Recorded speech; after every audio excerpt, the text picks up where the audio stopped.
Hey friends, welcome to Shigaraki. So today we are gonna see, what if Deku was raised by Aizen Sosuke? So before we start, check out my Patreon page for 18+ exclus. I've mature content. We will now proceed to the video. Izuku Midoriya ran for his life. Forcing his legs to keep pumping, he desperately gasped for air, trying to outrun the monster that was chasing him. Izuku had no idea what it was, but didn't look like a mutation quirk. It had a big dark body with an animalistic white mask. All Izuku knew was that some instinct drove him to run. He had wed Katsuki into a forest behind a fence, even though Izuku had tried to explain that it was dangerous for 6-year-olds like themselves. Izuku had gotten lost when Kachan and his two friends ran off. But he hadn't been too worried until the large monster had appeared through a purple portal. The monster gave a throaty chuckle. "Come back, boy. It's been far too long since I've had a pure human to feast on. I can smell your spiritual energy from here, it smells delicious." Izuku shuddered and somehow managed to squeeze out a bit more speed. He didn't want to get eaten, he wanted to be a hero like All Might. Why weren't any heroes coming to help him? With a soft boom, the monster appeared in front of Izuku and swung a fist right into Izuku's chest. Izuku went flying back into a tree and bounced off the trunk to the ground. Pain flooded his body and Izuku was having trouble breathing. Face down in the dirt, Izuku couldn't even find the strength to roll on his back. The monster took a step forwards. A human with actual spiritual energy, what a find. "I'm going to eat you slowly and savor this." If he had any kind of clarity, the words would have terrified Izuku, but as it was, his biggest problem was his inability to breathe. Izuku had closed his eyes from the pain, but all of a sudden it stopped being a problem. He opened his eyes to a strange sight. His body lay on the floor motionless. But that couldn't be right since Izuku was standing right here. An alien weight in his chest made Izuku look down and he saw a chain connecting him to his body. What was happening? The monster laughed. "That just made this even easier. Thanks, kid. Now that your soul has left your body, I can sample the goods. I think I'll eat your arms first. Let pure spiritual energy fill my belly as I listen to your screams." Izuku turned to run away again, but just as he took a few steps, the chain stopped his progress and he slipped to the ground. Izuku slowly looked up at the monster in fear, but he didn't scream, he was too scared for that. The monster reached out with a hand and ripped the chain from the body on the floor. It then reached out again, intending to grab Izuku around the waist. Izuku knew he should move. Fight back to just do something, but he couldn't. Just as the hand was about to close, there was a slashing sound and the monster's hand fell to the ground, cut off at the wrist. The monster howled in pain before looking behind and above Izuku in rage. Izuku turned his head and saw a strange sight. It was a man dressed in a traditional black kimono with a white haori over the top, OD. Straps across his chest while holding two swords, but the thing that caught Izuku's eyes most was his hair. It was bright orange. The monster gripped his severed limb, a soul reaper. "Just my luck. I find a tasty meal and run into a captain of the 13 squads." The monster opened another purple portal, but before it could get in, the man seemed to teleport to the monster and sliced its mask apart, its body dissolving into particles. With the monster's death, the portal closed and the man turned to look at Izuku. He looked a little uncomfortable, but he sheathed his swords. Hey there, kid. Name's Ichigo Kurosaki, and that was a hollow.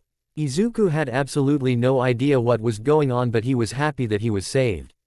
"Thanks so much, mister. What's your hero name? I'm surprised I've never heard of you, which is funny since your hair sticks out a lot." Ichigo was obviously annoyed at the direction Izuku's words had taken. "Oi, my hair isn't that weird. Anyway, I'm not a hero but a soul reaper. Your chain of fate may be cut, but there's a good chunk of it remaining, so you have plenty of time." Ichigo sat on the ground in front of Izuku. "Alright, I'll explain some stuff. There's more to the world than the one you can see.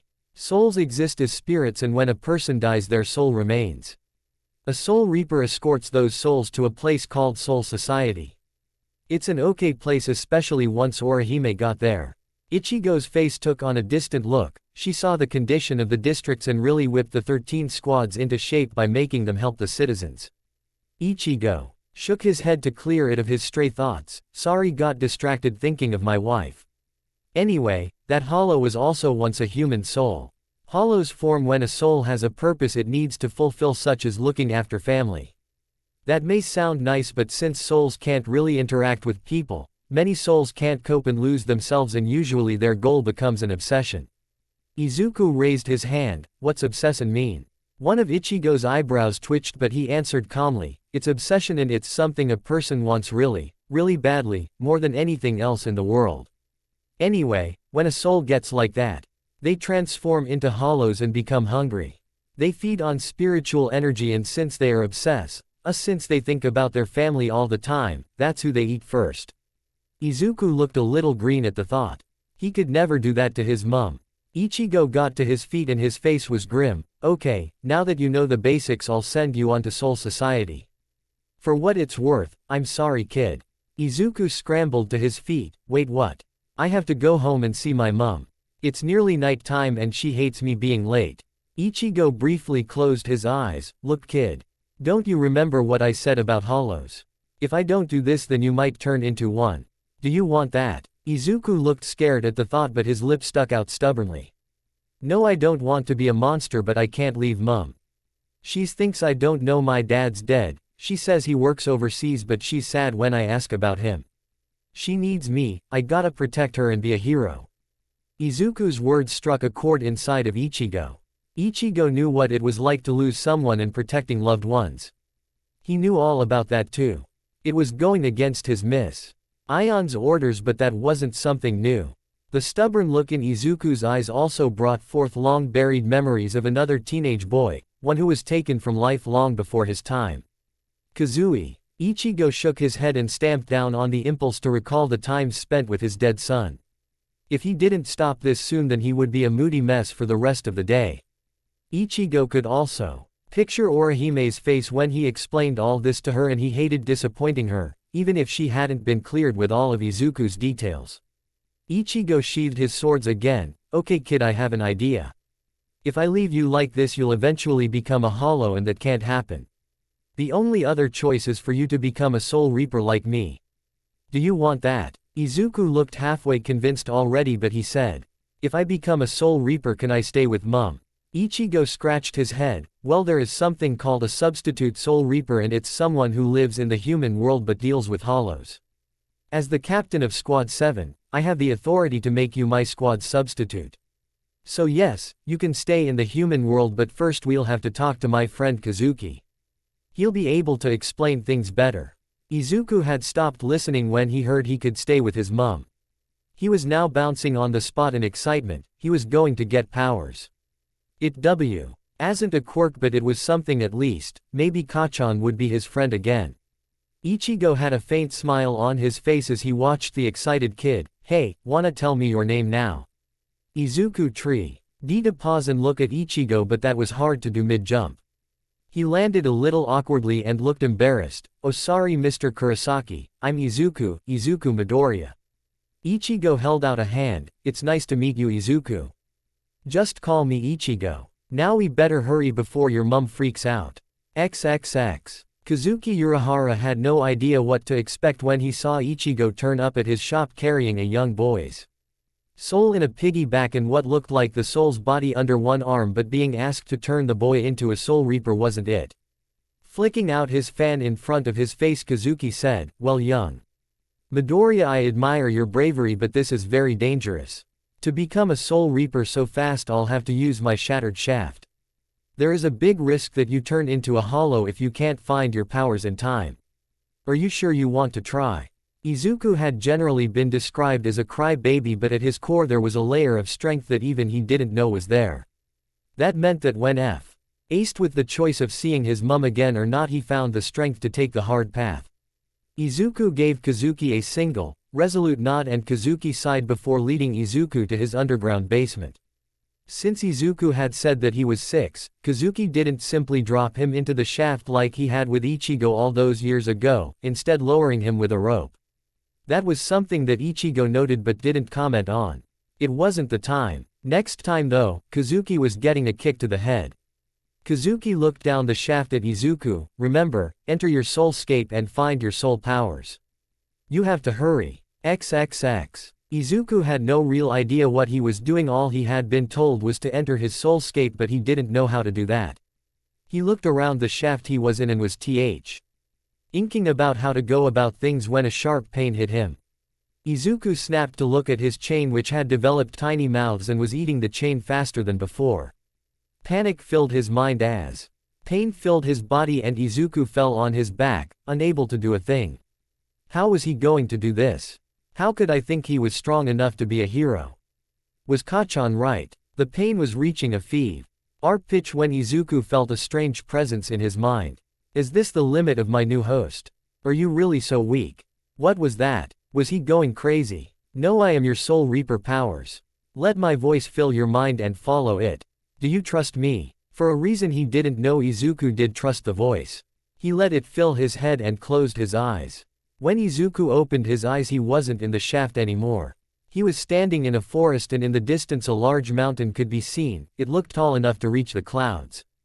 A cough behind Izuku made him turn, and Izuku couldn't believe his eyes. Before him stood a man, but he was the strangest person he had even seen, which was saying something. The man was very tall and looked like he was made out of flames but not on fire. It was almost as if he was a ghost, but instead of being white and ghosty, he was red and orange. The colors flickered hypnotically in an ever-changing pattern. The only thing that wasn't red or orange was his eyes. Eel gray eyes pieced Izuku, and he couldn't help but feel like he had disappointed the man. The man's stern face didn't waver as he said, "Greetings Izuku, my name is." Izuku blinked. Had he just stopped before saying his name? That was a funny thing to do. The man's face, if possible, became sterner. So you don't think yourself worthy of hearing my name? Stop cowering behind your fear. I am the strongest Zanpakuto spirit to exist. You have nothing to fear but yourself. Izuku was confused. Did the man say he couldn't hear his name because Izuku was scared? That didn't make sense. He was here, wasn't he? The man took a step forward and Izuku took an automatic step back. Disappointment flashed in the man's eyes. You took the first step, yes, but anyone can do that. You must continue on, forwards like a raging fire. You feared losing your mother, understandable, but what do you want? If you could have anything in the world, what would it be? Izuku brought a hand to his chin in thought. He remembered coming back from the doctor's 2 years ago. That had been the worst day of his life. Being told he didn't have a quirk had hurt, but when he asked his mum if he could be a hero, she hadn't given him what he wanted. He wanted to be told that he could be a hero, even without a quirk, but instead his mum had cried and apologized. That had hurt far more, but Izuku hadn't told anyone that. And stood there watching his host think things through. He had patience, learned from thousands of years' worth of experience. He knew Izuku needed a moment to figure it out for himself. The boy would never grow if he handed all the answers to him. XXX. Ichigo was concerned. Izuku had stopped moving and screaming in pain a few minutes ago. He turned to Kazuki. Oi Kazuki, did Izuku already unlock his soulscape? It took me 3 days before Zangetsu dragged me there. Is this normal? Kazuki's hat had angled down and kept his eyes away from Ichigo's gaze as he answered, souls react to life-threatening situations. Typically souls will enter their soulscapes early in the corrosion process like Izuku. I'd guess that it took you so long since you had a Quincy side fighting the process and your hollow that fused with your Zanpakuto was fighting the Quincy instead of getting to know you. There is also the fact that Izuku has no training in this and you did. Izuku's soul would have reacted to the danger far faster than normal. Ichigo nodded. Okay. I hope old man Shunsui won't be too mad at me. I know he wanted Izuku enrolled at the Spiritual Arts Academy, but Izuku has a way with words. Hopefully things all work out. Kazuki remained silent for a time. It was long enough to make Ichigo uncomfortable, but eventually the shopkeeper said, I can't speak for the Captain Commander, but imagine he'll be happy that Izuku is taking the steps to be a Soul Reaper, especially if my readings are correct and the boy is his reincarnation. Enough about that though, tell me more about the escape. I was under the impression that Aizen was kept under constant guard. Ichigo's face clouded with anger. Kuretsuchi still has no idea how Aizen escaped Muken, but everyone's on alert. We must be ready for anything he throws at us. Ichigo had always stepped up to the plate when he needed to. It was in his nature to protect the people he cared about, but ever since he lost his Bankai fighting Yawak, he had lost a step. True, most of the current captains couldn't handle his Shikai, but Aizen was far from normal and Ichigo no longer knew if he could deal with the traitor. Ichigo wasn't stupid, he had a fairly good idea why Shunsui was so interested in Izuku. If Kazuki's suspicions were correct, then Izuku could be the strongest Soul Reaper since Ichigo had been born, but Izuku was just a boy. Oh, Rihime would have protested against the fierce training Izuku would have been put through at the academy. She was still the kindest soul he had ever known, and that along with his conscience had stayed Igo's hand from performing Kanso on Izuku's soul. Let the kid grow up, let him become the hero he wanted to be before he joined the afterlife and saddled with the baggage they had.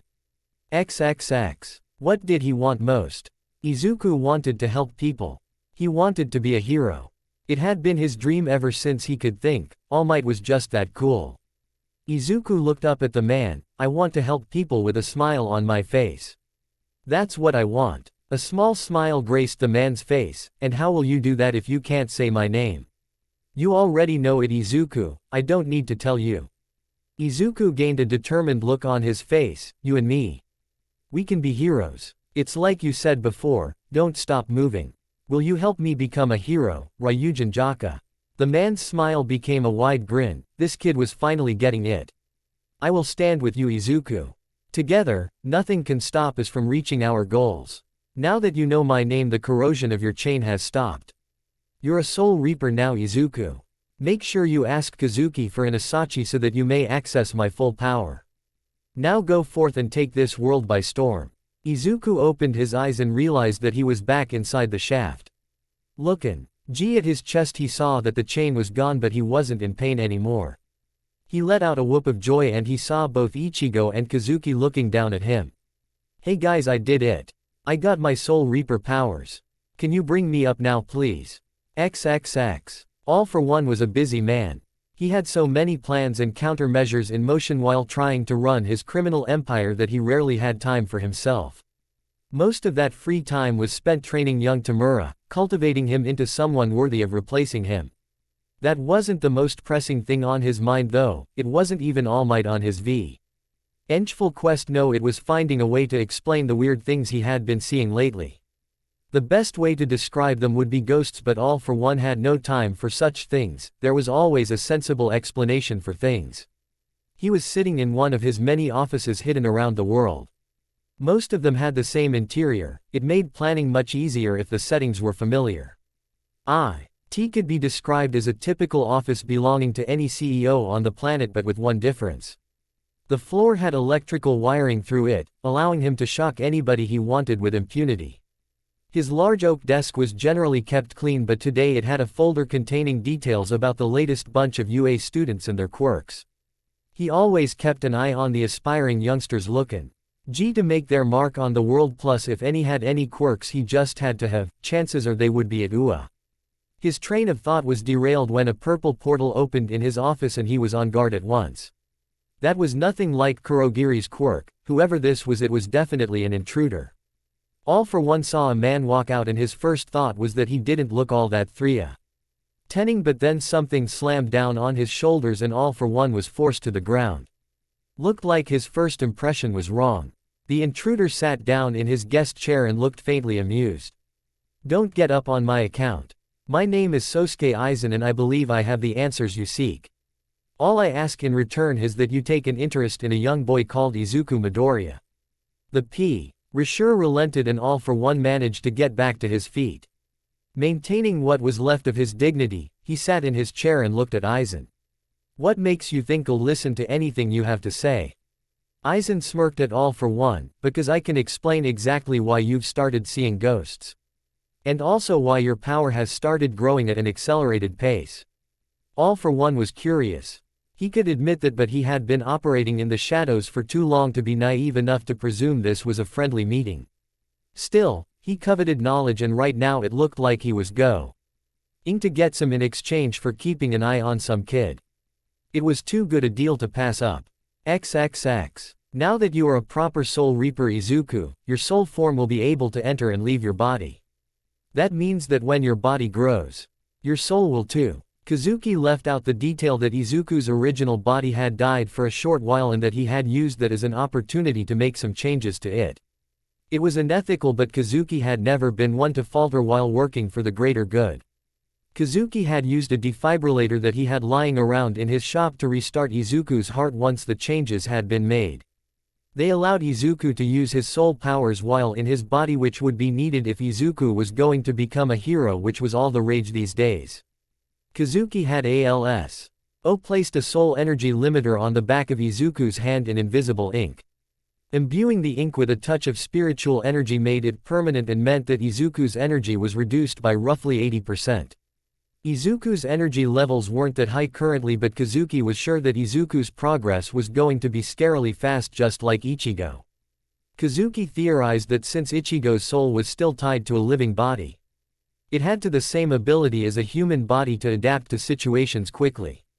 Souls could change, but the process was slower, and with Izuku being a kid, the increases in power would be even more apparent. The limiter wouldn't be needed now but would be in a short while. Kazuki could be wrong though. Ichigo was still a unique existence, being a perfect hybrid, and that was the reason for the rapid growth. But even so, with the lack of spiritual energy in the world, it would be too easy for Izuku to influence the world around him with his power. Blissfully unaware of the invasion of privacy, Izuku thanked Kazuki for all the help. Izuku got really excited when Kazuki handed him an Asachi.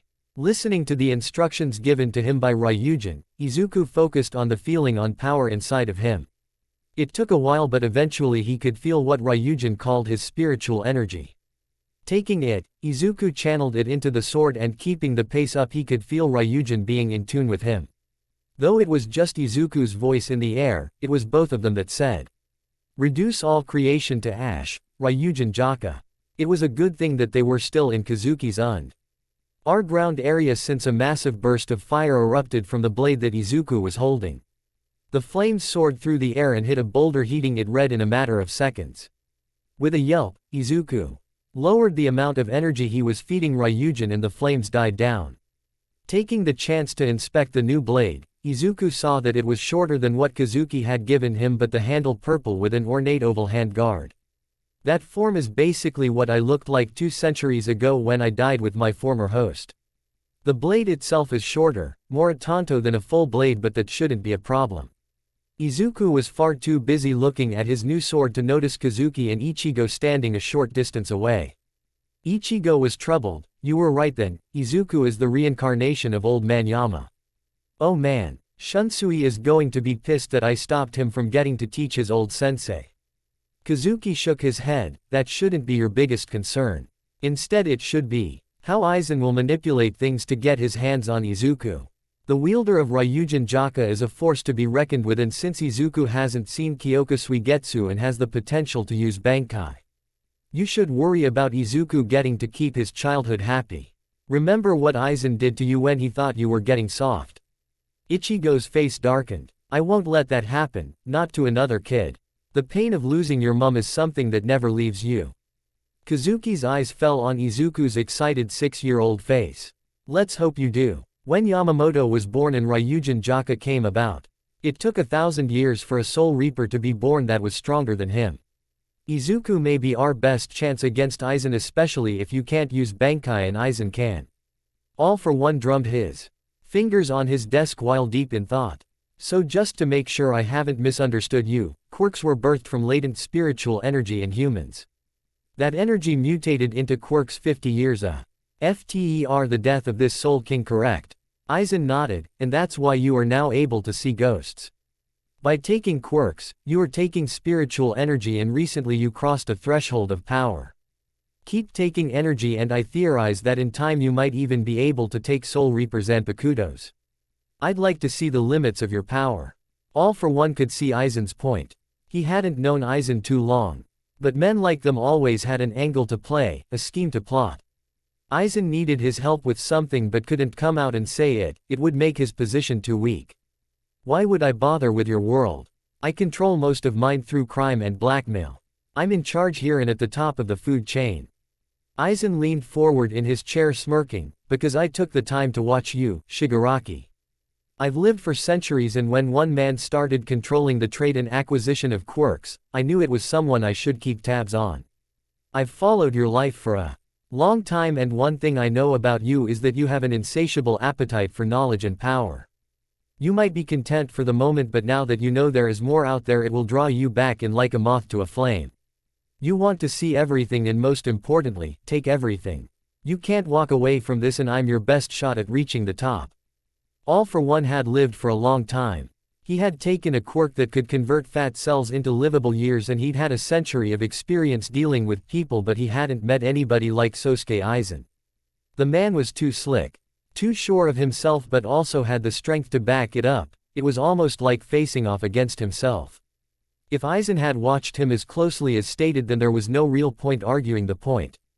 All for One rested his elbows on the desk, hands clasped in front of his face. If you know so much about me, then you also know I don't do anything for free. You'd also know that I know you have your own game and that I won't play second fiddle to anybody. Aizen actually leaned back in his chair and chuckled. True, and I won't bother denying it, but you should know that for the moment our interests align. I can give you even more power, not a quirk but actual real power, power that would make you a true threat to Soul Reapers. All I ask in return is that you take an interest in Izuku Midoriya. The boy is a reincarnation of a very powerful Soul Reaper and has a lot of potential. I do it myself, but Soul Society is already aware of Izuku's existence, and I'm cautious when it comes to inciting their anger, but as a human, you have ways to come into Izuku's life and not arouse suspicion. All for One pondered on his next move.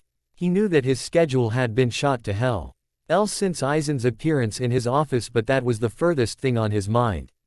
No, there was more opportunity to expand his influence, more information to gather, and all he had to do was become a part of Izuku Midoriya's life. And if Izuku was as important as All for One suspected, then it would be a good idea to bring the boy under his wing. All for One locked eyes with Aizen. Your request is easy enough. Forging documents is simple with my contacts in the government. I can claim to be Izuku's grandfather or something like that. All for One's eyes gained an almost unnatural gleam. Tell me your plan to give me this power.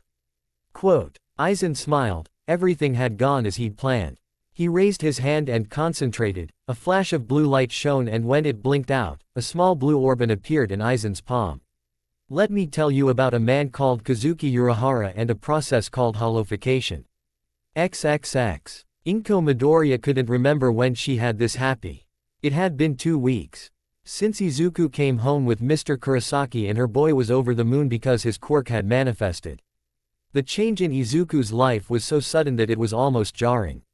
The bullies had stopped the IR ways, and Katsuki was talking to Izuku again. Her boy no longer came home after school quiet and withdrawn. Now he was a happy ball of energy.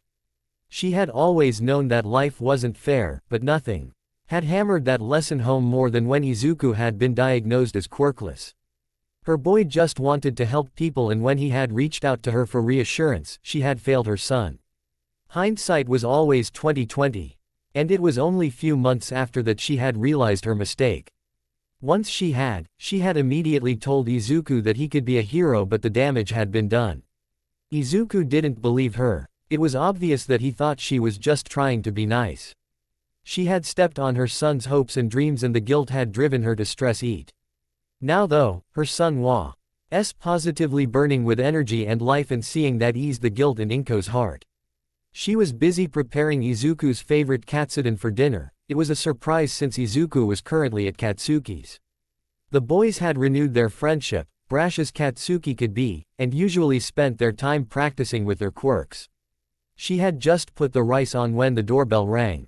When she opened it, she felt shock run through her body.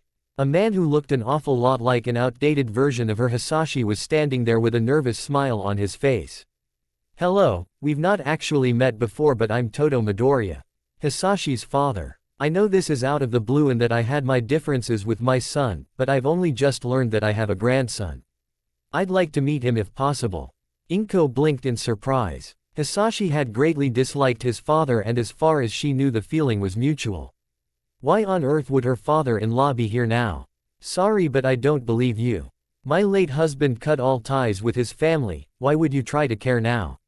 Todo adopted a hurt expression. I know that things were strained between my son and I, but as age makes my bones creak, clarity comes to my mind. My son knew how important our family's legacy was to me and I let it drive him away. At the very least, can I explain myself to you inside and not on the doorstep? Inko W. As still a little apprehensive, but the resemblance was uncanny. It couldn't hurt letting an old man talk, could it? She stepped to one side, letting Todo into her home. XXX. All for one sat at the Mido Ria dining table with a cup of tea provided by Inko. The plan was going even easier than expected. How on earth was Inko so trusting? He used a telepathy quirk he had taken from a European backpacker, and skimmed Inko's memories to fill in the gaps his investigation had left out. Having a name made looking up Izuku Midoriya ridiculously easy, and one of the first things to pop up was an obituary foe. R1 Hisashi Midoriya, who had died in a car crash 2 years ago. Looking up the history of the Midoriyas had shown all for one that Todo Midoriya had been obsessed with his family's business and reputation. Contacts in telecommunication and the mail system showed that Hisashi hadn't contacted his father in any way for 12 years, and all for one surmised that it was a safe bet that Inko hadn't met her father-in-law in person. Using Todo's picture on his passport, all for one was able to copy his appearance with a mimicry quirk before killing and assuming Todo's identity. Telepathy key. CKLY showed that the situation was more complicated, but that it only worked in all for one's favor. It seemed that Todo had arranged a quirk marriage for Hisashi to a woman who had the ability to turn intangible. It looked like he wanted a grandson who could literally become fire and become a rich hero that would provide for his family. Hisashi had run away and married Inko instead, with Todo casting Hisashi out, cutting him off from the family entirely. All for one adopted his most sincere expression. Inko, I know that my selfishness cost me my son, but I didn't even know I had a grandson. I'm old and he will carry on the Midoriya name, and I'd like the chance to get to know him. He could see the foolish woman wavering, but he was caught momentarily off guard when she said, I bet you did know Izuku was alive but didn't care about him since he was diagnosed as quirkless. Now that he has manifested a fire quirk that the doctors claim could, in the future, be on par with Endeavor's, you suddenly want to be a part of his life. Hisashi told me about how manipulative his father was, and though I think you do want to meet Izuku, you finally have the powerful grandson you always wanted. One that will make your final years comfortable. All for one had to think fast. Did he admit part of the truth to Inko and hope that she accepted his presence anyway, or try lie when she was so obviously against her father-in-law? He would need to be careful. Inko, I'll admit there is some truth to your accusation, but... He held up a hand to forestall Inko's interruption, but quirkless or not, he is still a Midoriya. If he had remained quirkless, I would have approached him when he was 16. There are things he should know about our family, and even if he is quirkless, he still has our genes. Meaning that our legacy might continue. That made Inko pause, trying to think of another angle to attack from. When she couldn't think of anything, she just asked, what is this legacy you always speak of? All for one had interrogated the real Todo Midoriya before killing and stealing his identity, so he knew all about Todo's vaunted ideals. While distastefully mundane, it gave all for one a convenient excuse to try and enter Izuku's life. For generations, the Midoriya family has been a line of fire-based quirks. We used those quirks to open our own pottery business since it was extremely cheap, as we only had to pay for materials. Our shop is small, so we specialized in custom pieces, but our name is well known among collectors. Our family's riches have always been dependent on the craftsmanship of our painters, but more importantly on the quality of our quirks. The hotter we could burn, the easier it was to make pottery, and Hisashi was gifted. The only downside was that his quirk was also dependent on how long he could exhale, but our shop had taken an upswing after years of scrapping by. If we lost the shop, we would lose a family business, and I wasn't going to let that happen. It was why I wanted Hisashi to marry that intangible woman. His son might have been able to become fire and keep the furnace burning all the time. But I pushed too hard and drove Hisashi away. The Hop has fallen on hard times and we're barely coping. Pretty soon we'll have to sell or declare bankruptcy. All for one locked eyes with Inko, his gaze burning with passion. This shop has been passed down our line for generations. It's tradition and one of the few things our family can be proud of. I just want the chance to explain that to Izuku. I hope he decides to help. For her part, Inko now looked unsure. Hisashi had often talked about the guilt he'd felt cutting off his father but hadn't really gone into the details. Now that she had the full picture, she couldn't really fault Todo for trying. Inko gave a hesitant nod. Okay, you can talk to him but not now. He only just got his quirk and he can't push himself too hard. Come back when he's older, when he can make an informed decision on his own. All for One hid a grimace. It seemed that would be the best he was going to get. He had just started reaching for a compulsion quirk to reach his goals, something he actually detested doing, but this was important. But he stopped when the front door opened and young Izuku ran in. Mom, I was playing with Kachan and I discovered something new with my quirk. Let's go outside so I can show you. His excitement slowed some when he saw an unfamiliar face. Who's this, Mom? Can I show him too? Inko now had a resigned look on her face, but she forced a smile and nodded, motioning everybody to the backyard. There Izuku concentrated and made a sword appear. Grasping it, he made a burst of flames appear. He took a deep breath, inhaling the flames before exhaling a thin stream of fire so hot it burned blue. That would have been fine except Izuku lost control and set the back fence on fire. Without missing a beat, All for One reached out with one of his many flame quirks and sucked the flames into his hand before quenching them. Izuku looked very embarrassed as he stammered out apology after apology, but Inko had a faint smile on her face. It's okay, Izuku, you didn't mean to, and NKS to Todo here, there's almost no damage. Seeing that his mum wasn't angry at him, Izuku calmed down enough to look at All for One. Izuku bowed in gratitude. Thank you for saving the fence. Sorry for being a bother. All for One merely smirked before hastily turning it into a smile. Izuku had so much power already. It's all right, young man. As your mother said, no harm done. Izuku rubbed the back of his head, still embarrassed but no longer stammering. Your quirk is pretty cool. Is it total control of flames? Does it work on all fire? Can you make as hot as you want? Oh wait. Mum, who is this guy? Inko couldn't hold back her chuckles, and All for One actually found himself genuinely smiling at Izuku's behavior. The boy was so young and innocent, it would be fun to teach him to mold into a figure willing to do his bidding. Inko managed to pause enough to say, Izuku, this is Todo Midoriya, your grandfather. He just heard about you and wanted to say hi. All for One held his hand out to shake. It's a pleasure to meet you, Izuku. I apologize for not seeing you before, but I promise to not miss anything from now on. Which reminds me. All for One reached into a pocket and pulled out a small gift-wrapped parcel. I missed 6 birthdays and Christmases. I hope you like this present as a way to make it up to you. Izuku's eyes lit up, but he remembered his manners, thanking All for One profusely before ripping of the wrapping paper to see that he'd been given a limited edition All Might Silver Age watch. The chain strap was red with white lines and the watch face's background dark blue. The hands of the watch were styled to look like All Might's hair. It was a collector's item and very expensive, but All for One knew that first impressions counted, and he needed Izuku to see him in a positive light. Not that monetary expenses were a problem for him. Izuku managed to stay still long enough for Inko to place the watch on his wrist before waving his arm around in excitement. Thank you, thank you. Thank you so much. How did you get this? Only 200 were ever made.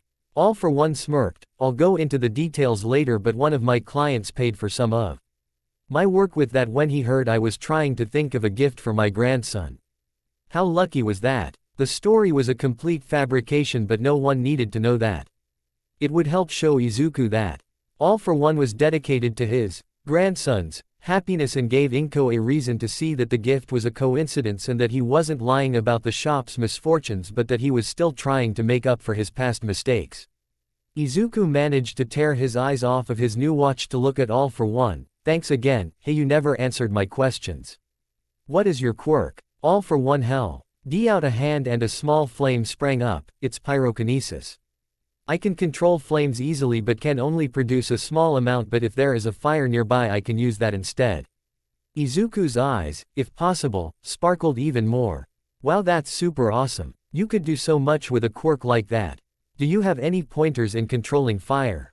Inko wasn't facing him and Izuku completely missed the hungry look that flashed on All for One's face. Izuku, it would my pleasure to help train you. XXX. Ichigo Kurosaki had lived a long time, but one thing that hadn't changed was his aversion to authority. Perhaps it had something to do with putting up with his father's antics as a teenager, but Ichigo had always preferred taking matters into his own hands, which was fine in normal circumstances, but as a captain in the 13 court squads he was held to a higher standard. It was also why Shunsui Kyoraku, captain commander of Soul Society, was currently lecturing Ichigo's ears off in full view of his fellow captains. To make matters worse, you convinced the kid to stay in the world of the living. How will he possibly get enough training to follow Yamaji's footsteps now? The wielder of Ryuji Njaka belongs in our world, not over there. What were you thinking? Ichigo wasn't the slightest bit apologetic. Izuku is a kid, Shunsui. You might be ready to ignore his feelings, but I'm not. Soul Society can wait. We'll still be around by the time his spirit is ready to join us, and that way his mother doesn't have to bury her son next to her husband. Shunsui didn't look impressed with that argument. Did you forget how badly we need new recruits? Ever since Quirks appeared, our numbers aren't increasing. We haven't had a Soul Reaper higher than 3rd seat since the age of Quirks began in N.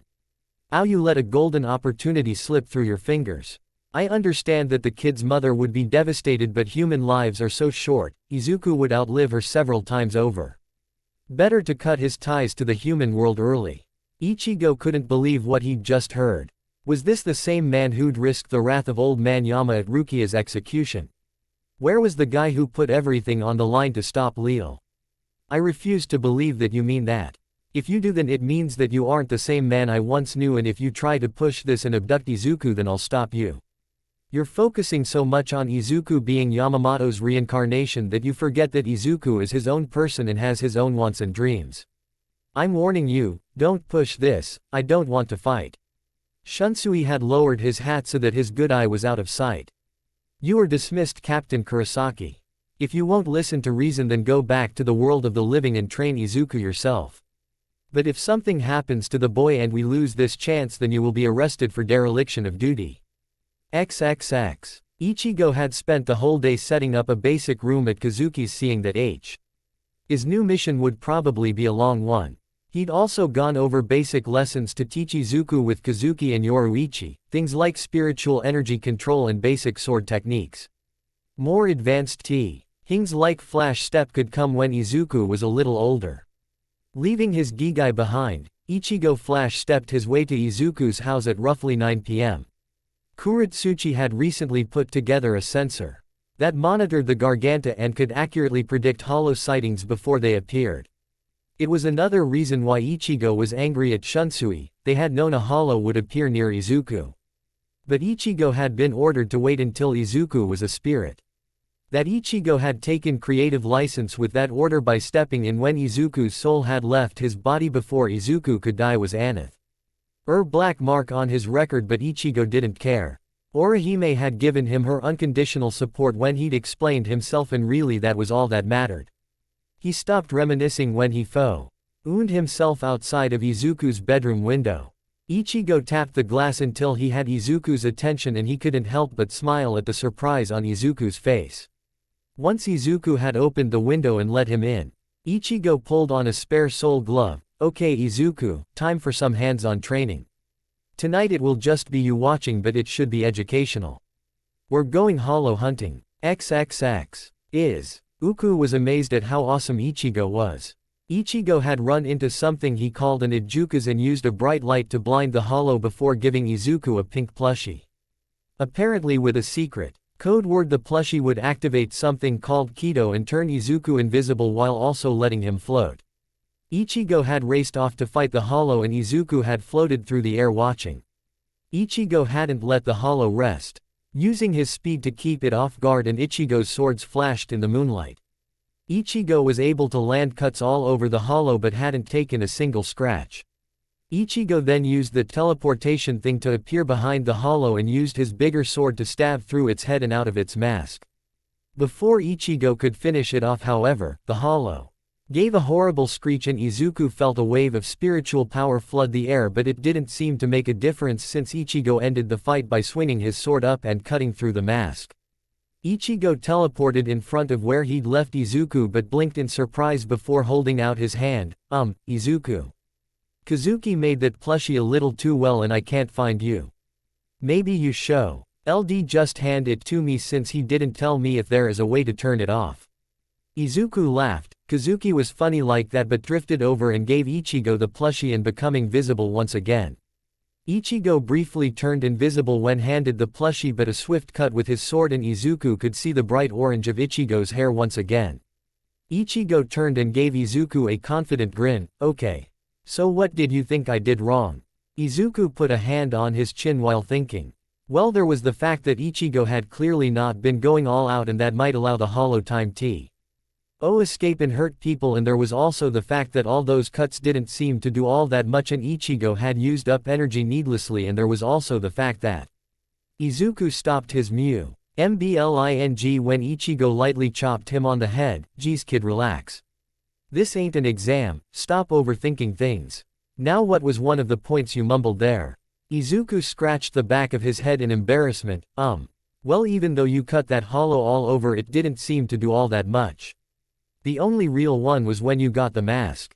Approval sparked in Ichigo's eyes. Good catch. Yes, the mask is a hollow's weak spot and fights will usually be easier if you target it right away. But, remember that hollows also know this and will protect their masks, so either use speed to get past their guard or distract them somehow. Now what else can you think? Ichigo trailed off in distraction and Izuku looked in the direction Ichigo was looking. It was a man's soul walking on the road looking awfully confused. Holding his chain of fate, and after a small sigh, Ichigo walked over to him. Hi, name's Ichigo. Sorry to be the bearer of bad news but you're dead. Time for your soul to move on. The soul looked confused. No, I can't be dead. I was just in my room reading a book when I heard a screech and all of a sudden, I'm in the street. Can you please tell me what's going on? Ichigo was confused but he didn't show it. That must be tied to the Ijukas I just beat. Sir, do you remember your address? Your soul may've just been temporarily displaced and when we find your body you'll go right back. Izuku followed the pair into an apartment block. They didn't need to use doors, being a soul was cool. When they got to the man's room, they found his body slumped over a desk, book on the floor. Ichigo guided the soul over and told him to touch his body. The soul slipped right back into his body without difficulty and the man sat upright in his chair before Ichigo pulled out a weird thing with a bird's head. There was a pop and the head came out on a spring with a puff of smoke and the man slumped back onto his desk. Izuku blinked. How weird was that? Ichigo turned and saw Izuku's face. You see, this is a memory modifier and when I use it people forget spiritually related things and gain a new memory. I'd guess this guy will remember reading, feeling tired and falling asleep at his desk instead of being a soul.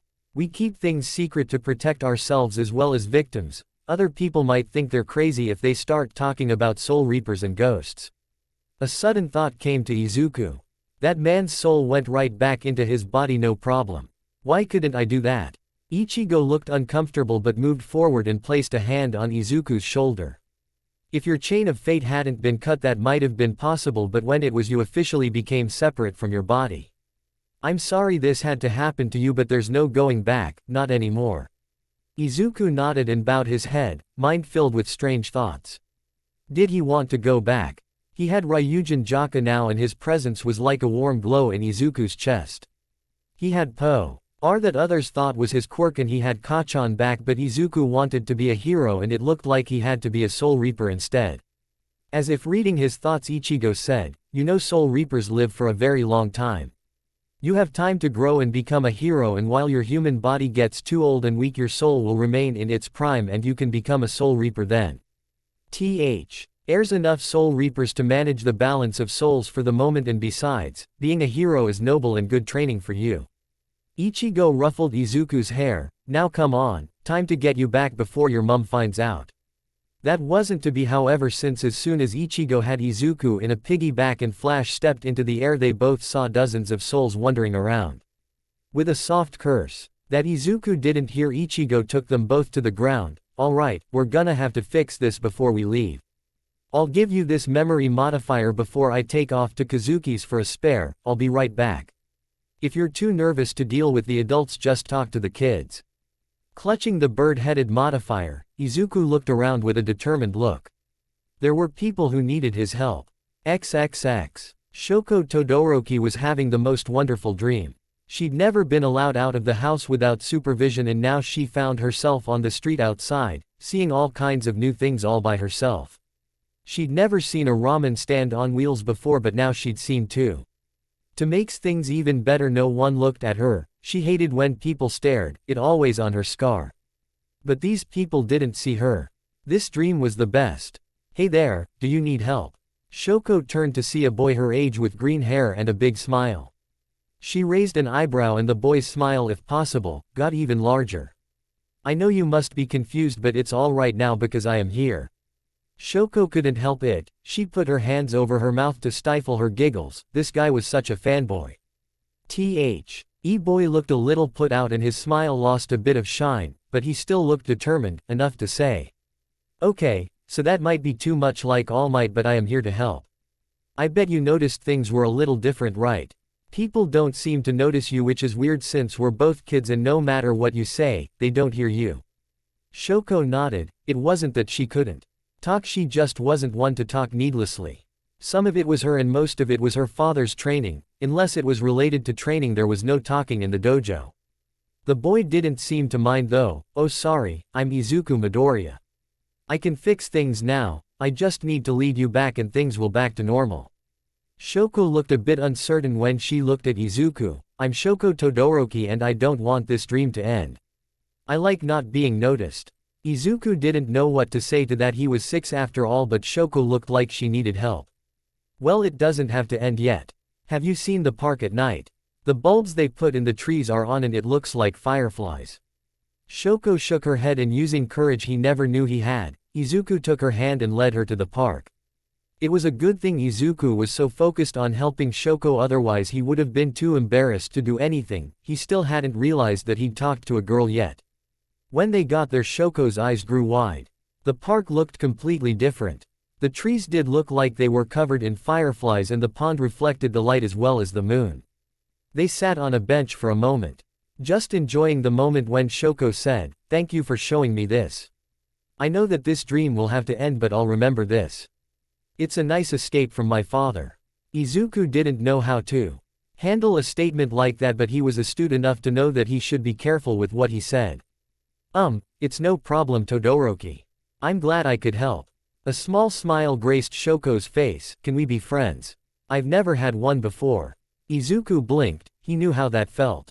Being quirkless had meant that the other kids avoided him and he had to sit and eat his lunch alone. Of course we can be friends. I'll have to find you when we wake up. What school do you go to? Shoko lowered her face so her bangs hid her eyes. Keisei Academy. My father is rich and wants me to get the best education, so I don't think we can meet there. Unless you go there too. Izuku shook his head sadly. I go to my local primary school, Orange Star. We could meet at the park again. Shoko shook her head. Hope at finding a friend fading into disappointment. I'm not allowed outside by myself. I don't think we can meet. Maybe we can't be friends. Izuku couldn't let that happen.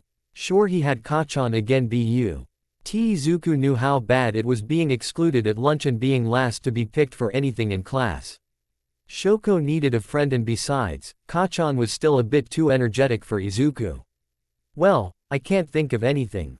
But I'll still be your friend. Don't forget that. Hey, I know. Izuku got an excited look on his face and he got off the bench and faced Shoko directly. We can go to UA High School. Yeah, high school is super far away, but at UA it won't matter if your dad is rich or not, it's open to anyone who's good enough. Yeah, let's promise to meet at UA and be friends there. Shoko looked so hopeful it made Izuku lift his hands in the air, the gesture making Shoko laugh. Okay, we'll both go to UA High. It's a promise. And with that they linked their pinky fingers and both knew how important a pinky promise was. Shoko was happy. She couldn't remember the last time she had been. It was definitely before her mum burned her face, but that had happened last year. But now she had a friend. Someone who didn't look at her with pity like her siblings or fear like her mum. This was something she just had to remember. It was at that moment that Ichigo chose to make his move. Edie dealt with the other wayward souls and tracked down Izuku. Ichigo could see the signs of abuse on the girl, the way she closed herself off in her constant referral to how her father didn't let H. Do things, but he had responsibilities to Izuku. That was why he'd let them have so much time in the park. The girl needed a break and Izuku could always be counted on to help. It was with a heavy H.E.art that he modified the girl's memory, but that was the job and it wasn't like it couldn't be overridden. Both Orihime and Chad had broken Rukia's modifications on them and the girl might be an exception. Izuku gave a shocked gasp. Wait, what are you doing? Shoko didn't know anything. I didn't mention spirits or anything. She thought this was all a dream and just wanted a friend. Now you've made her forget all this. Ichigo grimaced. I'm sorry Izuku, but it's the rules. If it helps, people can still remember things if they're determined enough, it's not always permanent. Izuku wasn't happy. Why, but he just wasn't confrontational enough to explode at Ichigo more than once. Instead Izuku adopted a sullen look and refused to speak to Ichigo. Ichigo knew that Izuku would be angry but didn't let that sway his decisions. Ichigo was no longer the rash teenager who challenged all of Soul Society to save his friend. He had grown up and with that came the burden of responsibility. Ichigo couldn't blame Izuku for being angry. Ichigo himself would have hated seeing a friend lose their memories. He'd give the boy some space for a few days to let him cool off. XXX. Morning sunlight filtered through Shoko's window, rousing her from the depths of sleep. As she yawned, she tried to remember her dream. She couldn't quite get the details, but it had made her happy. It was something to do with friends. She racked her brains but only one thing came to mind, Izuku. Just saying the name made her smile, but who on earth was Izuku and was he her friend? How could she find this mystery person from her dreams? Yoruichi Shihoin loved playing pranks on people. It stemmed from a stuffy childhood, one where she always had to act as told, be polite all the time and basically never have fun. Honestly, nobility in Soul Society wasn't all it was cracked up to be. The only good thing about it was once she was made captain of Squad 2 and the family suddenly realized that she couldn't be controlled anymore. Her latest act of mischief-making had led Yoruichi, in cat form, to one of Kazuki's spare rooms where Izuku Midoriya was sitting at a table muttering over a notebook. She slowly slunk into the room, managing to avoid notice with Izuku's mutterings idly filtering into her mind.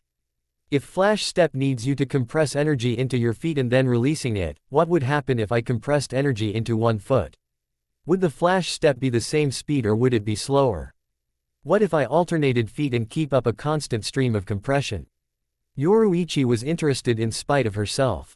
She was the goddess of Flash and here was the subject of all the latest intrigue, looking at ways to improve his Flash Step. She jumped onto the table and settled down near his free hand, Izuku, absent-mindedly stroking her fur, still in thought. Yoruichi mentally smirked. It was time to prank. You know, you don't have to send the energy to your feet for Flash Step. If you use your wrists you can increase your speed without making it too complicated and also gives you more maneuverability while flash stepping, and if you use both feet and wrists then you become even faster. Izuku stopped stroking her fur and he looked at what he thought was an ordinary cat. Here it comes. Izuku blinked before he grinned. That's an interesting point, and Kazuki did say Soul Reapers have vents in their wrists to release spiritual energy.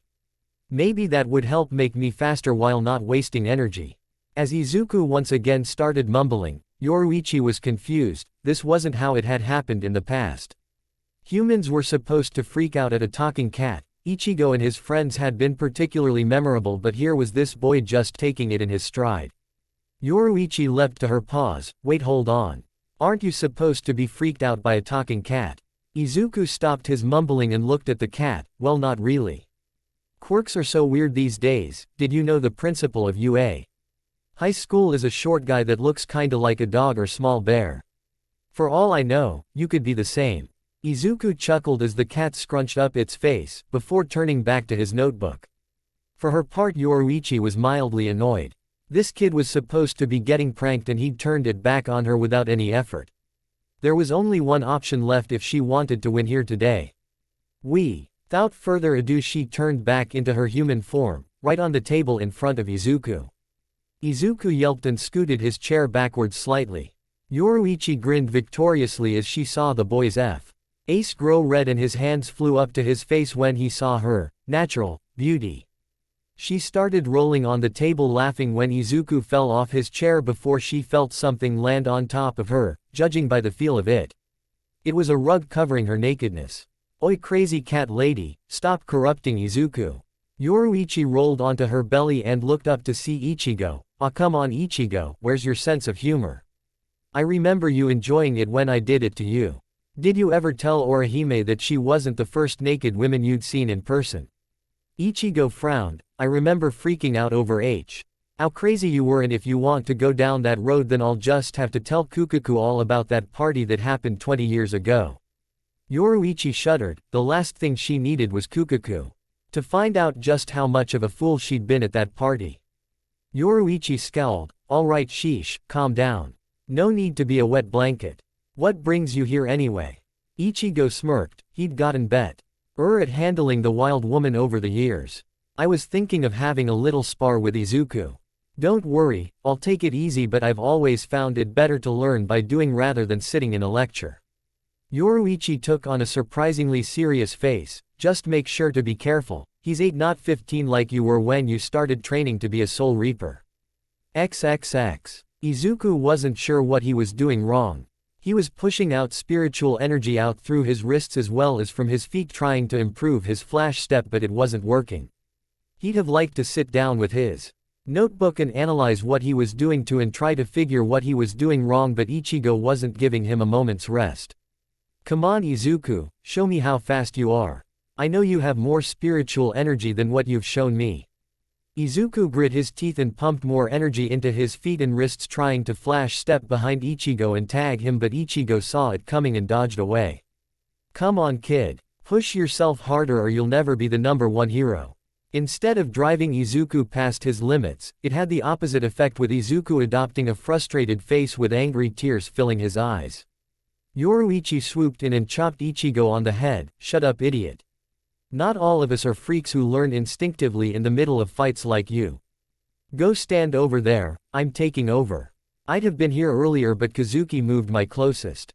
An annoyed but humbled Ichigo shuffled over to the side and Yoruichi sat down in front of Izuku. Okay kid, listen up. I noticed you trying to what I suggested earlier, but it won't work if you divide up the normal amount of energy you use for a flash step. If you want to speed up your flash step using your wrist vents, you have to use the same amount of energy you use in your feet and your wrists as well, so basically, you have to use double the amount of energy, got it? Yoruichi gave Izuku an encouraging grin and ruffled his hair. Now let's try it out again huh? Izuku wiped his face with his sleeve and nodded with determination. Now that he had some solid data on what he was doing wrong, it was a simple matter of trial and error. With his next attempt, Izuku misjudged the amount of energy he needed, overloading his flash step and making him fly into the air as his body couldn't use the excess energy properly. Yoruichi suppressed her impulse to laugh. Izuku was different to Ichigo in almost every way. Ichigo would get angry at mockery and it would push him to get things correct at a ridiculous rate. Yoruichi suspected Izuku had a past filled with bullying, and Izuku responded far better to positive reinforcement and clear feedback. You used too much energy that time Izuku. Why don't you try to use your normal flash step and before you move, make a mental note about how much energy you use. That should give you an idea about how much more you need to direct to your wrists. It took 2 more attempts, but soon Izuku was zipping around at speeds usually only seen in the upper echelons of Soul Reaper squads. Yoruichi was thrilled. No one had ever really taken to flash step as well as her, not even Byakuya, but Izuku seemed to have a natural talent for it. Maybe she'd found her successor and the next god of flash. Good job Izuku. There's another step or 2 before you take my title, but there's plenty of time for that. Now, want to learn a new way for Soul Reapers to fight? Izuku was more than ready to learn from Yoruichi. She was a way better teacher than Ichigo. Yeah, let's do this. Alright, now I'm going to teach you Hakuda, the Soul Reaper martial art. It's different to human styles because fighters use spiritual energy to charge their bodies and make their strikes faster and harder. Izuku was so excited he missed the sinister gleam in Yoruichi's eyes. While she liked finding a natural talent with flash step, she was a real taskmaster when it came to Hakuda. Poor Izuku was about to realize that. XXX. American hospitals are so quaint, Aizen thought idly, flicking through a book while sitting next to the only other occupant in the room. They lay on the bed comatose with the only sound coming from the life support system. Truthfully, Aizen would have preferred stationing his partner in Japan, but with all the focus on Izuku by Soul Society, Aizen couldn't risk them finding even a trace of his partner's spiritual energy. Aizen smirked down at his comatose partner. It's only a matter of time before I can revive you. All for One was everything I pictured him to be, which made it easier to manipulate him. Just rest a little longer, soon you'll be looking over the 3 worlds like you originally planned. Yes, All for One had easily picked up on Aizen's subtle evasions about Izuku's importance, which only fueled his suspicions that Izuku was more important to Aizen's plan than he really was. All for One seemed to think Izuku was as important as a queen on Aizen's chessboard when really he was more of a rook. Izuku was strong but unyielding. He wouldn't be joining Aizen's side unless something truly drastic happened. No, Izuku was important because he attracted Soul Society's attention. Not to mention taking All for One's attention off of the truly important piece he had under his control, one that Aizen needed to complete his master plan. Aizen looked back on the face of the person on the bed. Their orange hair shining in the sunlight. Soon, your new host body will be ready and I can install a new Soul King, one that I control. XXX. Izuku concentrated on the flame in his hands, feeding it more energy while trying to keep it small and contained. He continued his efforts as All for One said. Remember Izuku, fire is dangerous, it can rampage out of control and only using your power can you handle it. You might be able to generate intense heat and fire but never let it rule you, you are the one in control. All for One didn't realize that Ryujin Jaka also played a major part there, but strangely enough, Ryujin Jaka appreciated those words. Only by being strong enough to stand by his side and be unburned would Izuku have enough power to unlock Bankai. Izuku's soul needed to be strong enough to walk on the sun so that he could wield the greatest heat Soul Society had ever seen. While Izuku focused on adding more and more heat to his small flame, All for One decided it was time to work on Izuku's mindset. Izuku, what do you think is the most important thing a hero should have? The flame in Izuku's hand flickered out as he lost his concentration. I think the most important thing a hero should have is to be able to save people and make them feel safe. Like All Might, he saves people with a smile on his face. When people see his smile they know everything will be okay. All for One rubbed his chin in thought. That's quite noble of you, Izuku.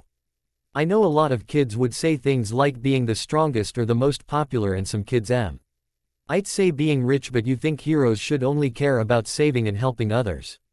You're a good kid, Izuku.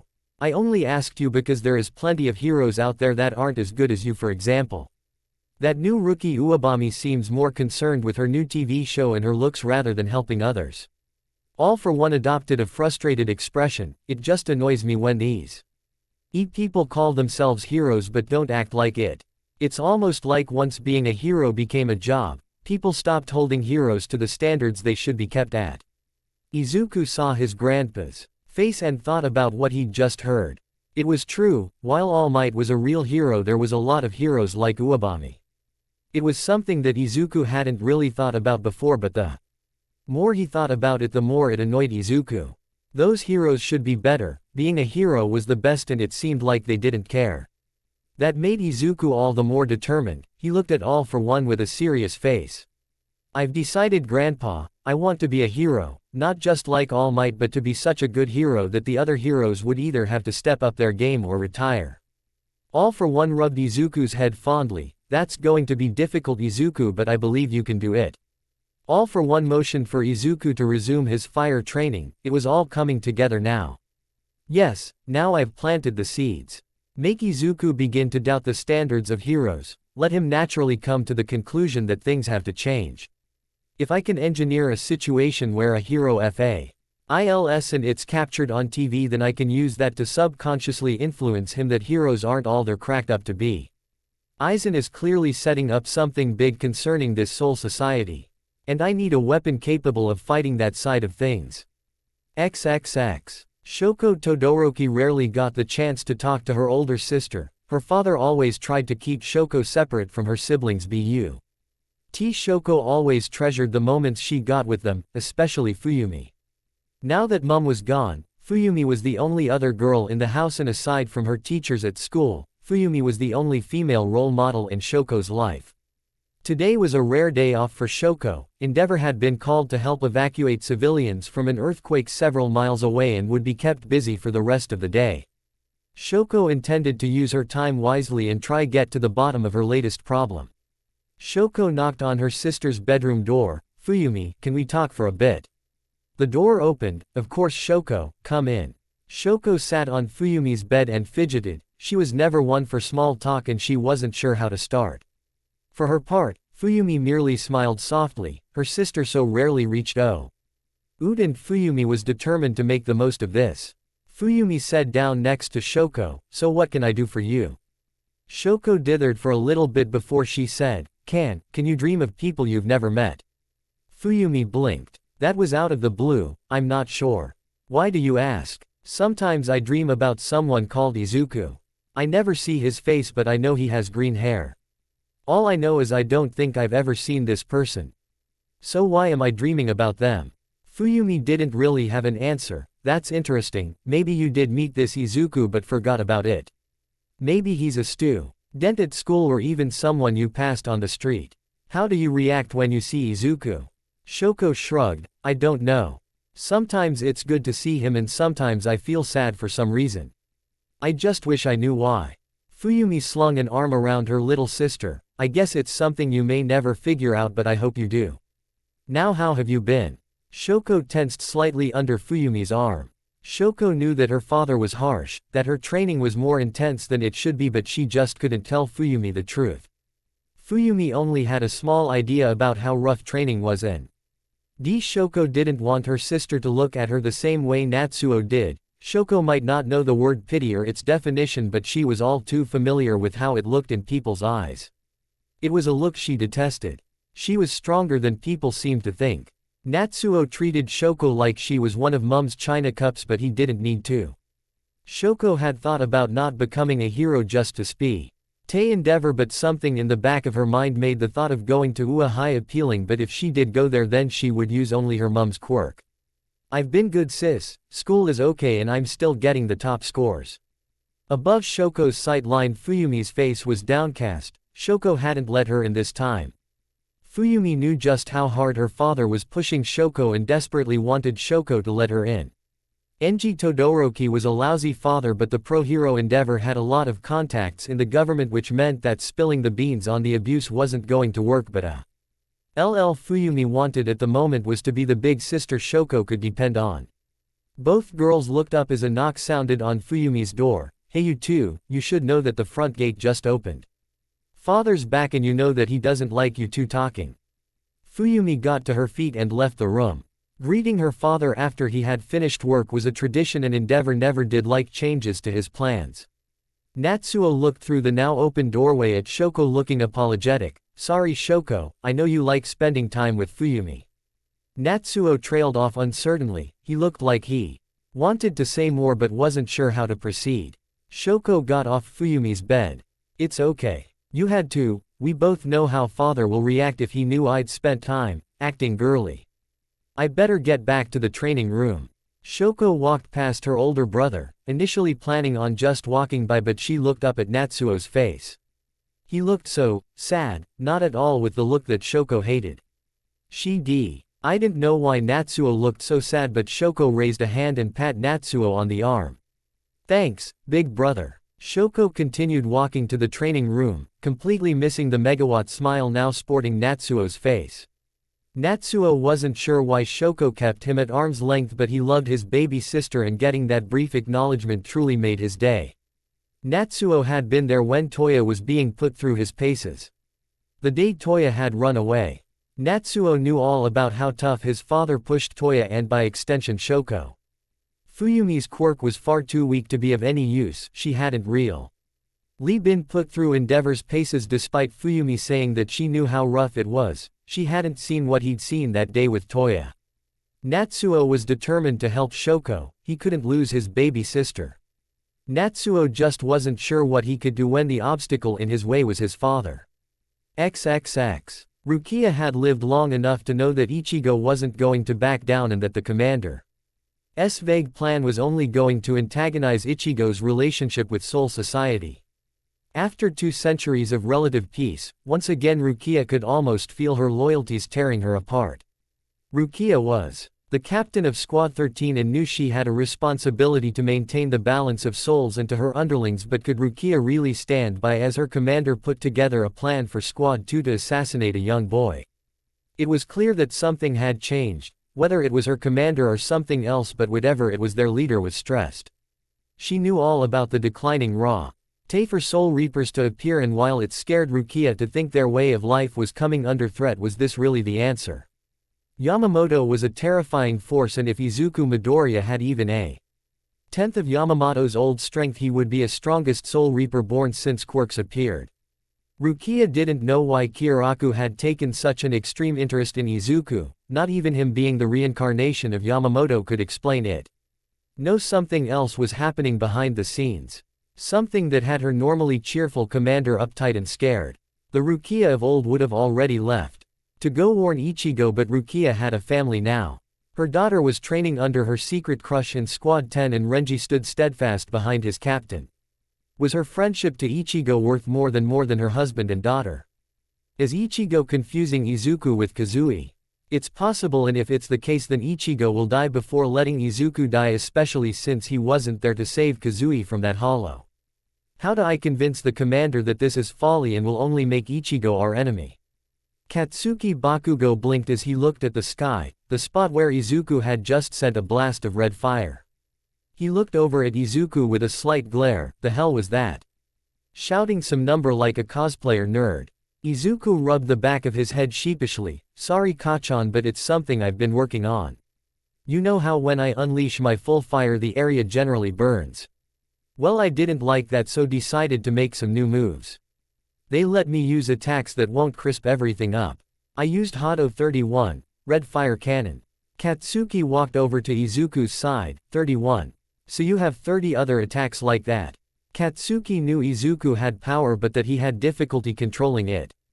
If he was taking steps to improve, then it was only going to make Katsuki more determined to get stronger. He was going to be number one, not Izuku. Izuku smiled in a slightly shifty way. Oh no. I guess I just picked 31 cause I liked the way it sounded. 31 is the weakest one I have. I also have 32, Yellow Fire Flash, and 33, Blue Fire Crash Down. They go up in power and heat, which reflects in their color. Katsuki smirked. Oh, so you have stronger attacks. Show me. Katsuki looked around the park they were in. Hit that tree over there. But Kachan, we could get in trouble. I don't care, if it makes a difference I won't ask again. I just want to see 33, is it your strongest one?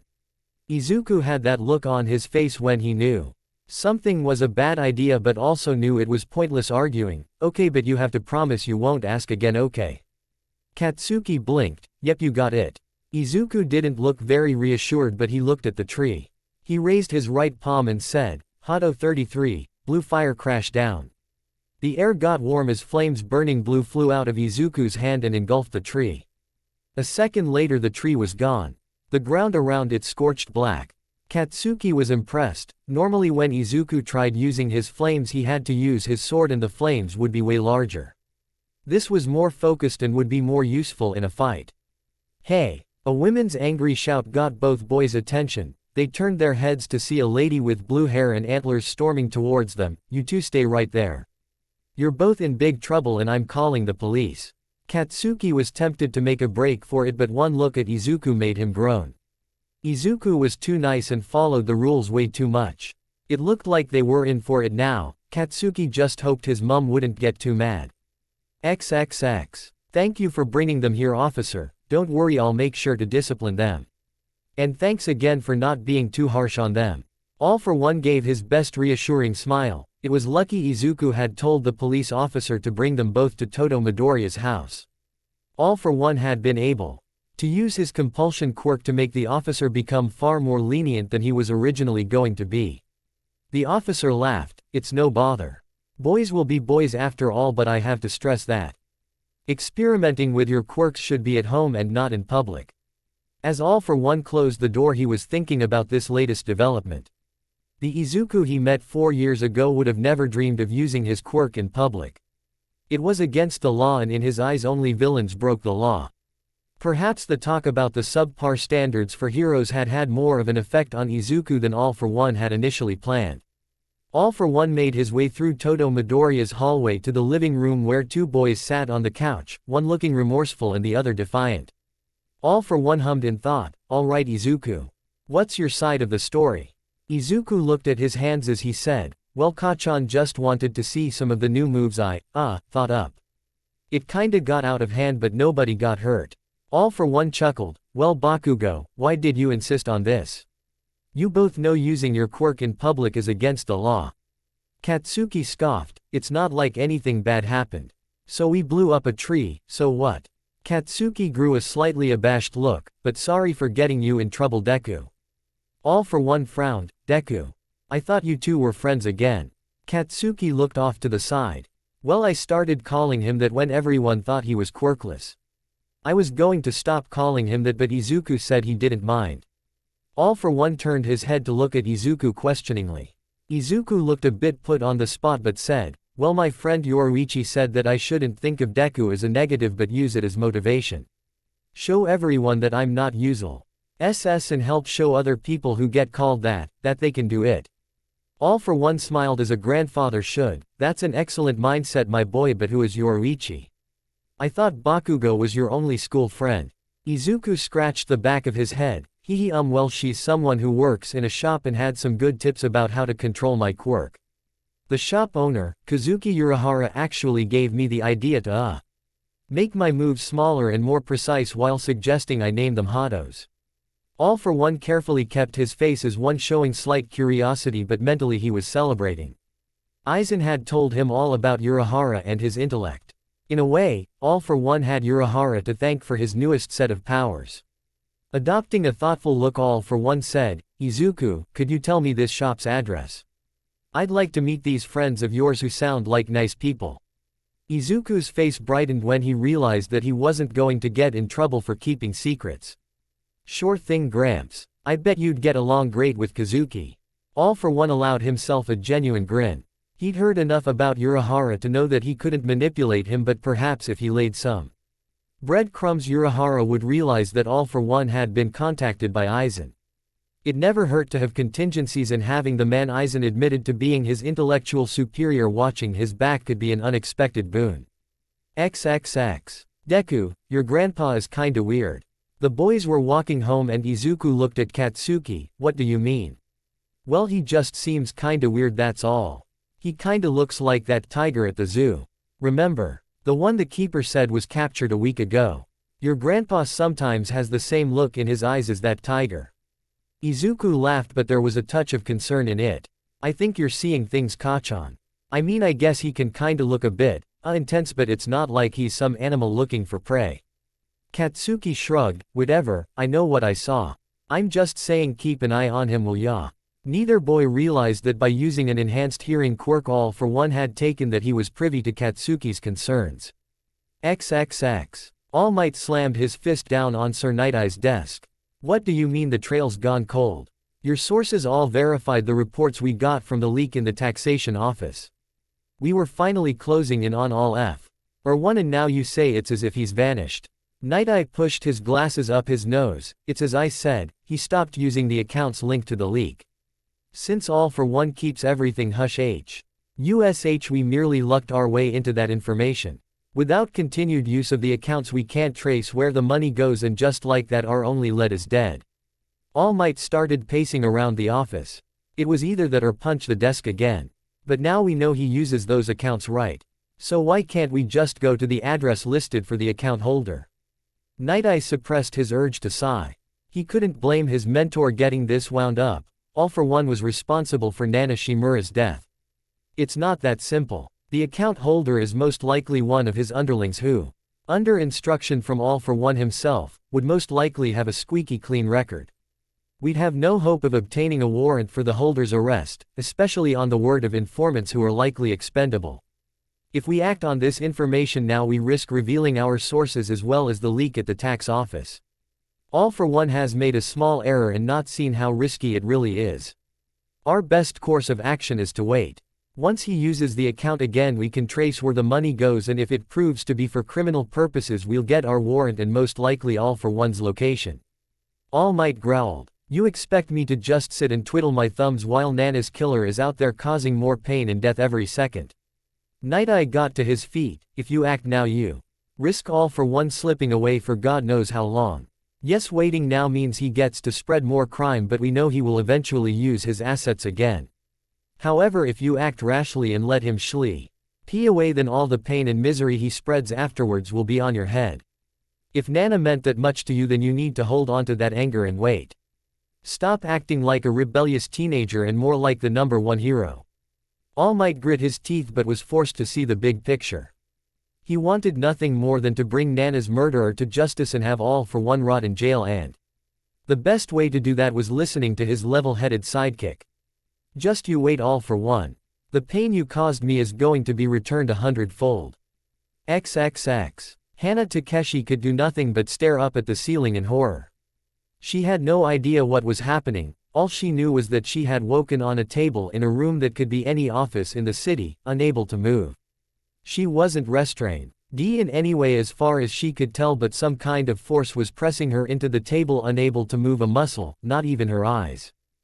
Sorry to keep you waiting, Miss Takeshi." Hana would have read at how cold the voice was, but even that was beyond her. A man's hand entered her vision and slow descended until it rested on her forehead. "I apologize in advance for this, but from what Kurogiri tells me you're perfect for this little plan of mine. I just have to persuade to my way of thinking." The ceiling faded away and Hana could see her memories, the kids in the playground making fun of her when her quirk had manifested. Hana hadn't been prepared for alligator body to come in, but when it did her body swelled in size, her clothes tearing slightly and her smooth skin turned into ugly green bumps. Hana was relentlessly picked on for having a quirk that looked like a villain's, and none of the nicer kids wanted to be subjected to the same treatment, so left her all alone. Hana might have been able to handle it if her quirk was strong, but it didn't give her enhanced strength or biting power. No, all it did was make her ugly, and the other kids never let her forget it. The voice came back, "Yes, I can feel all that pent-up rage. You shouldn't keep it bottled up, you know. It's bad for you." This time the voice wasn't as cold. Hana could say it almost sounded apologetic. "People often forget just how cruel kids can be. Don't you want other people to see what you went through? To feel your pain, to walk in your shoes?" Hana couldn't speak, but a very large part of her agreed. She almost would have preferred to be quirkless. At least then she'd still have her looks. "The world is blind to your injustice, but I'm not. I'll give you the opportunity to help other people in your position. All I need is for you to say yes." The last memory she saw before they faded was of her high school boyfriend dumping her in the front of the whole school, telling her that he'd only gotten close to her so that he could lose his virginity. Rage flared in Hana's mind and she clenched her fist so hard her alligator nails drew blood from her palms. "Yes. XXX. Ichigo looked up as a shell-shocked Rukia entered his room at Urahara's shop. "Rukia, what are you doing here?" Rukia sat down shakily. "Ichigo, the captain commander just informed me why Izuku Midoriya is so important. Once you hear this you might change your mind about him living his life as a human." The smile that had begun to form on Ichigo's face at the sight of his friend faded into his customary scowl. "Look, I don't have time to listen to Shunsui's arguments right now. Quote, Ichigo, listen to me." Ichigo blinked in shock. It had been a long time since Rukia had last used that tone with him. Rukia took a calming breath. "There is so much more to this than you know. The commander doesn't just want to train Yamamoto's reincarnation, he wants to protect everyone. Doesn't he already? It is the job after all." Rukia ran a hand over her face. "After you killed Iwak, Commander Kyoraku and Zero Squad leader Hyasube installed Ivachi's corpse as the new Soul King. It worked, but it wasn't perfect. Too much spiritual energy was said into the world, and that's why quirks appeared. The bad news is that the barriers between worlds is starting to erode and only the Soul King can repair the damage, but since the king is a dead body it can't do anything. We need a new Soul King, a living soul, and precious few are eligible for the position." As it turns out, Yamamoto Genryusai was distantly related to the Soul King, and by extension that includes Izuku Midoriya. "We need a new king, and soon, otherwise the worlds will bleed together and cause the extinction of, well, everyone." Ichigo slammed his fist on the table he was sitting at. Alright, I can admit this is serious, but how long do we have before things get critical? Rukia sighed. She knew this was hard for Ichigo to hear, but it was necessary. Captain Kuritsuchi, calculate. At the absolute latest we can leave it is 7 years. Once he was informed, Urahara conducted a separate investigation but got the same result. That's why the commander was so adamant about having Izuku come to Soul Society. Asking a boy to essentially imprison himself up there for the sake of everyone else is a big pill to swallow, and the commander wanted the time to convince Izuku that it was the right thing to do as well as train the boy. Ichigo laughed, but it held no mirth. That wouldn't be the problem. Izuku's a good kid, all he wants is to help people and be a hero, he'd do it in a heartbeat. Is there truly no one else available? What are the criteria? Rukia grimaced. You have to have noble blood from one of Soul Society's clans, but more than that you need a moral soul. There is also a minimum threshold of spiritual power needed, so those two conditions basically rule out all of the nobility in Soul Society. Central 46 forbid the commander from volunteering. They don't want to weaken the 13 squads too much. They heard about Grimmjow unlocking his second release and keeping Soul Society in fighting shape against a threat like that is important. Ni-sama Volu entered, but the Central 46 ruled that he was too old. The ruling council didn't want to put someone in as king only to have to replace them in 400 years or so. Not to mention their sunning about keeping our military strength up. Rukia averted her eyes from Ichigo's. Once I was filled in on everything I also offered in spite of my brother's protests, but Central 46 were very quick to remind me that although my name is Kuchiki, I am not of noble blood. A Rukongai rat isn't eligible. Ichigo was having a hard time keeping still. The Central 46 were even to this day the single biggest thorn in Ichigo's side. He started pacing around the room. What about me? I'm part Shiba, right? Rukia shook her head. You have Hollow and Quincy DNA, so you can't. Ichigo punched the wall. God, life was unfair sometimes. What if Byakuya took over for a century? Let Izuku live out his life peacefully before we go to him and tell him he has to save reality. Rukia looked thoughtful at that. I'll bring this up with the captain commander at once. There's a chance the council will go for it, but... Rukia looked at Ichigo with an expression that mixed compassion and resignation. If they say no, then I should tell you that assassins will probably be dispatched. Ichigo turned his back on his friend. He didn't want her to see the pain on his face. No, if they say no, then I should be the one to tell all this to Izuku. XXX. Taneo Tokuda almost couldn't believe his eyes. It looked a lady with an alligator mutation quirk's simple plan to rob a grocery store had turned into a tense hostage situation. The situation was dire, but Taneo kept his camera focused on the action, his reporter's instincts kicking in. The crowd on the street all started mumbling, and Taneo turned his gaze to see that the new rookie Uwabami had turned up to resolve the situation. She gave a dazzling smile to the camera and said, "Fear not, the villain will fall to justice because justice is beautiful." The crowd ate up her words, but Taneo wasn't convinced. Uwabami's quirk was more useful in search and rescue operations, not fighting. He knew she had to have some proficiency in hand-to-hand combat. She did graduate from UA, but she was still mostly untested in the field.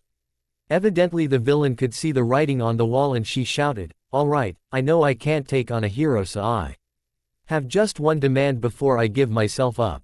Uwabami, you think you're so awesome just because you were born with good looks. Look at me, I'm hideous." The villain stepped a little closer to the wind. Ao and Taneo could now clearly see the criminal. Her skin was dark green and mottled just like an alligator, but her most distinctive feature was her face.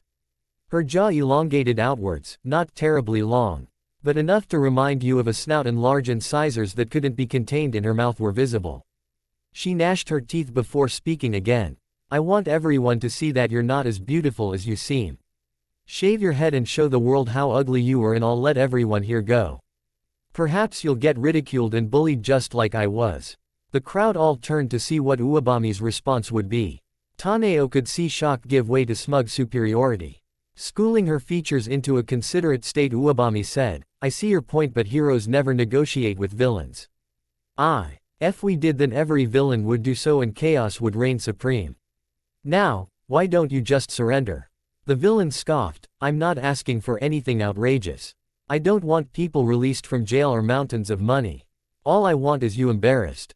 I used to be normal before my quirk manifested. People said I looked like a villain, no one wanted to be my friend.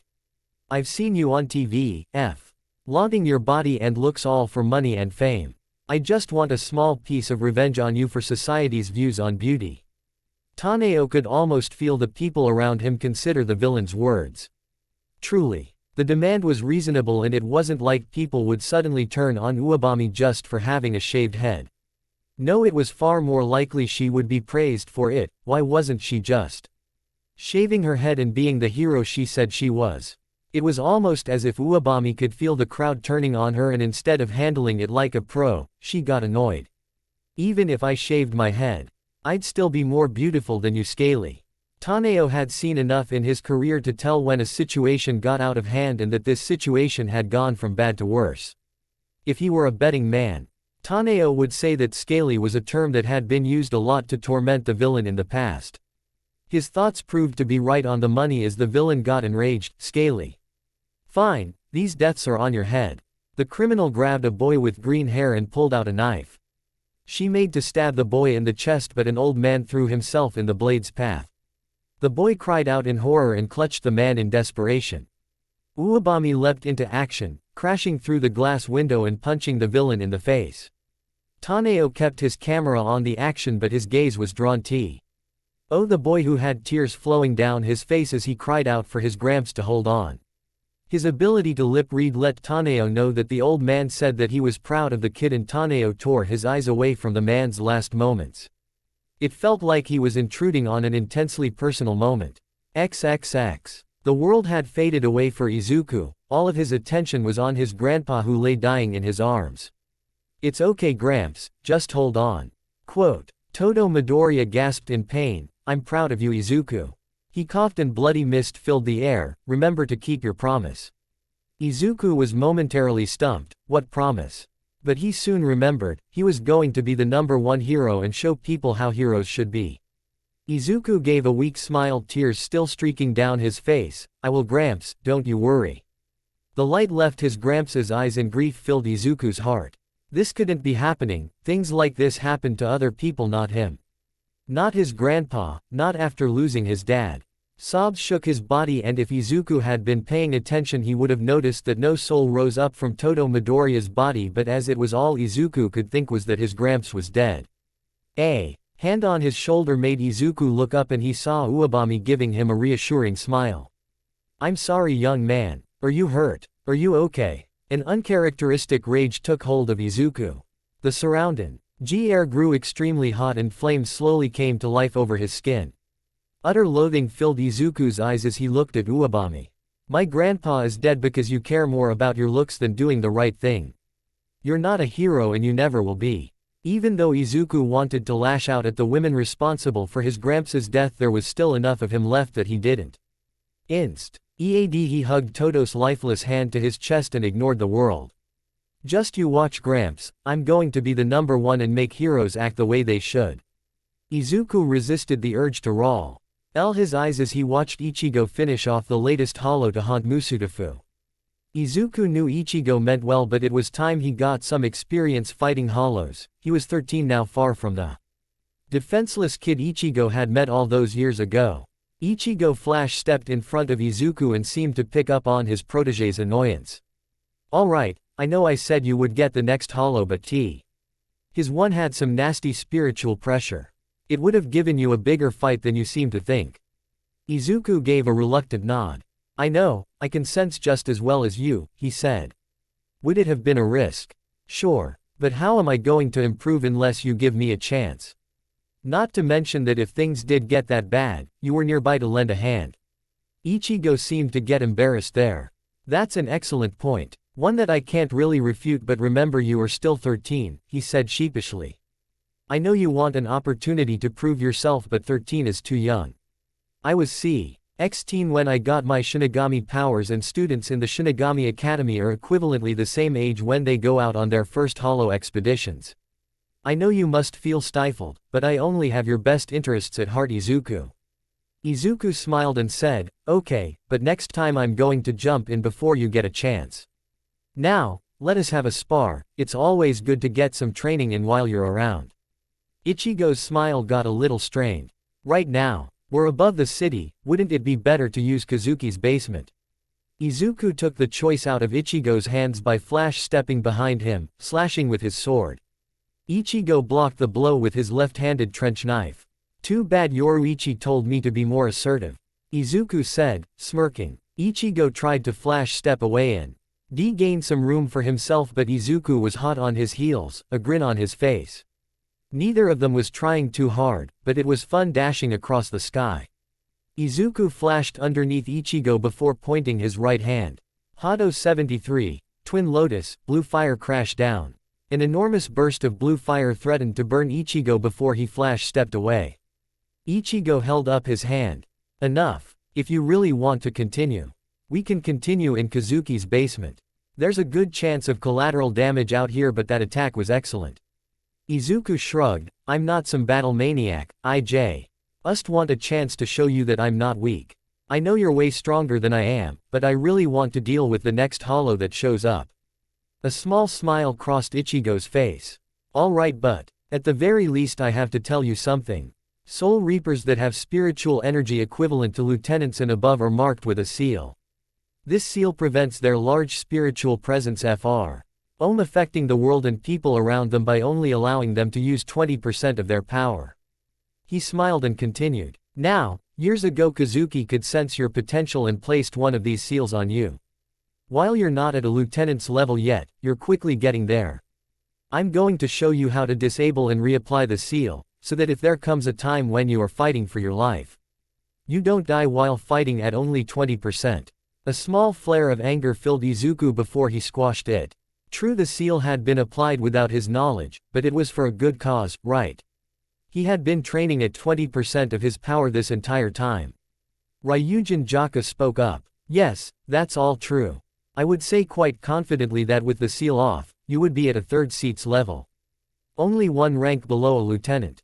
But think, once Ichigo shows you how to take off and put on the seal, he has no excuse not to let you fight hollows." That brought a smile to Izuku's face and a dismayed grimace to Ichigo's once this was pointed out. XXX. Momo Yaoyorozu was, strange as it sounds, rather unsure of herself.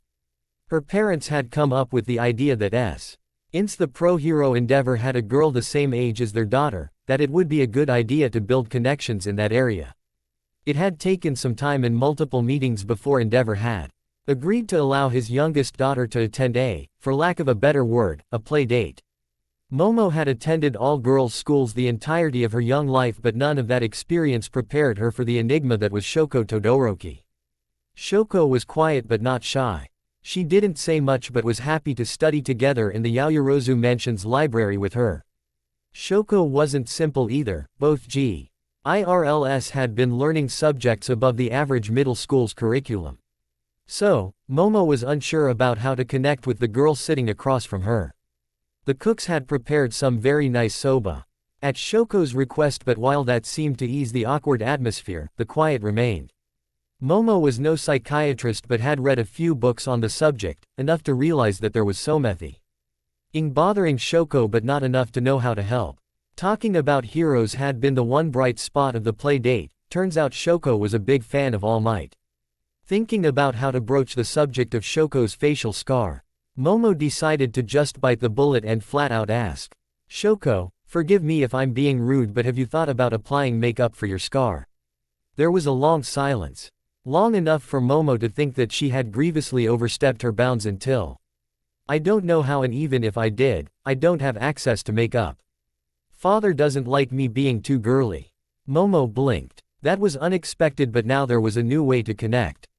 "Shoko, I can use the time to teach you so that in the future you know how." Shoko tilted her head to the side in consideration. "That sounds nice, but I will have to wash it off before I leave." So, the two girls spent the rest of the afternoon in Momo's room giggling while applying makeup and doing each other's hair. Or at least, Momo kinda giggled while Shoko had a small smile on her face. Shoko's look of determination as she tried to memorize everything Momo told her about foundation, spot reduction and concealer. She'd had a grand time applying them Momo as well. True, Shoko may have made Momo's cheeks a little too red and her eyes looked more bruised than in shadow, but Momo had finally cracked Shoko's impassive face, which made it all worth it. It was a shame that there wasn't a lot Momo could do with Shoko's hair, it only came to her ears. Practical it may be, but there wasn't a lot to play with even if. Momo was jealous of Shoko's natural two hair colors. XXX. As a regretful Shoko wiped away the foundation and concealer on her face that would have allowed her to walk down the street avoiding people's eyes, she felt Momo come up behind her. As Shoko turned, a medium-sized Matryoshka doll was pressed into her grip. Momo gave her a sad smile. I know what you said about your father, but here, it's the least I can do. Momo proceeded to open the Matryoshka doll up, but 3 layers in, the pattern of another doll inside stopped. Instead, inside there was a miniature makeup kit. It was the barest of essentials, but there was enough there for Shoko to look normal again. Momo nervously poked her fingers together. I know it's not much, but I could see how much this meant to you. I couldn't fit all that much in either. No lipstick or mascara, there wasn't enough spa. Momo was cut off as Shoko hugged her. It wasn't a bear hug and there wasn't a whole lot of contact, but the intention was there and Momo understood it. Neither girl realized that they wouldn't get another opportunity to meet after this. Endeavor would decide to step up Shoko's training in preparation for Rua, but it was a moment both girls would remember for a long time. XXX. Aizen smirked as he worked his magic. His Bankai had 2 different uses. One was changing someone's personal history with his illusions, which was perfect. Far superior to that Book of End that Fullbringer Tsukishima had. There was no limit to what he could manipulate inside someone's memories nor how many memories he could fabricate and install. Tsuki. Shima could only make superficial changes, but Aizen's Bankai could change someone on the fundamental level. Not their biological makeup, of course, that wasn't possible, but changing things that made someone unique. Turn a straight person gay. A racist into a non-bigot. All was possible with his power. The second ability was to turn his illusions into reality itself. There was of course a limit to this. But that ability wasn't the one he needed right now. Aizen's victim was a quirkless person whose memories were being rewritten to having All for One taking their quirk. There would be a daring escape, which was only possible due to a minion's incompetence, and upon escape make for All Might at top speed. This was vital to Aizen's plans. He needed All for One distracted enough to allow him time to sneak into All for One's secure base.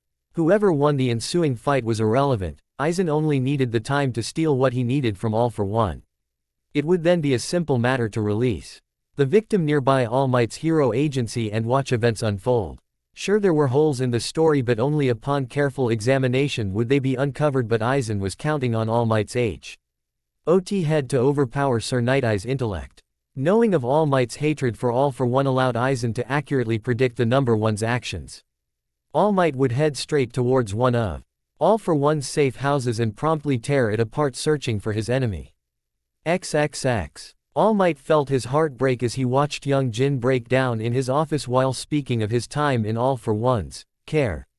It was a story he had heard before, but it never ceased to be painful.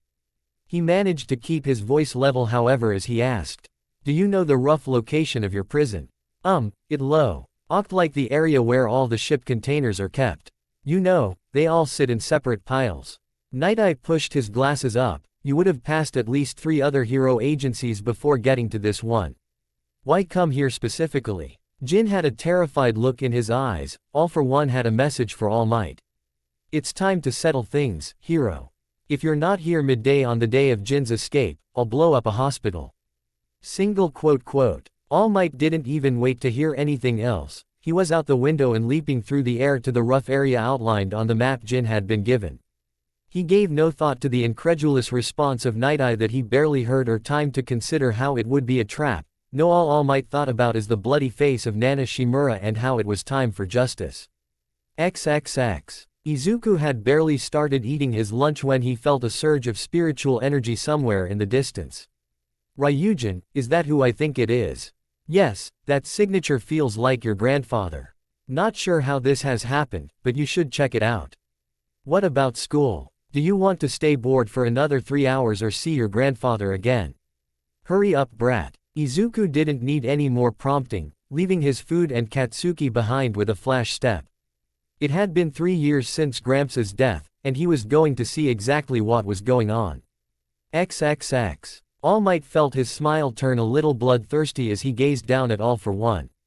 The villain had taken significant damage and was lying on his back, suit in tatters and face a broken mess. Today your reign of terror ends, All for One. Quote. All for One chuckled, perhaps, but let me just say one more thing. My life will end with far more dignity than your precious Nana Shimura's. Did you know, she begged for her life at the end. Begged. Like a dog, like a bit. Fury filled All Might and he lost all sense of reason. All he knew was that he needed to punch All for One in his face with everything he had. That was why All Might missed All for One raising his left arm, cloaked in a multitude of different quirks, and tear the left side of his body apart. All Might stumbled backwards in agony before falling on his side. His breathing was labored, and he could feel himself drifting into unconsciousness, but he forced himself to stay alert. The appearance of a purple cloud caught his attention, and a purple, gaseous figure with yellow eyes emerged. Master, there has been a development that requires your urgent attention. Tamura has been taken by the one you call Aizen. All for One struggled to sit up and growled. So that was his angle, huh? Well played, Aizen, but he made a dangerous enemy today. Come Kurogiri, we are leaving. None of that made any sense to All Might. Who was Aizen and how had he angered All for One? This Tamura sounded important, but there was nothing All Might could do about it. There was no strength left in his body, even the act of breathing was an effort. The stress beacon on his belt may as well have been in another country for all the good it did him now. All Might blinked as a boy in a middle school's uniform appeared out of nowhere, looking around curiously before his eyes widened in alarm. All Might. Don't worry, I'll call for help.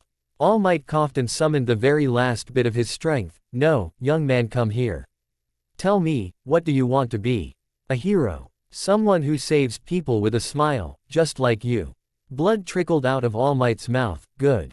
This will sound bad, but I need to drink a drop of my blood. I fear I am dying and need to pass on my quirk.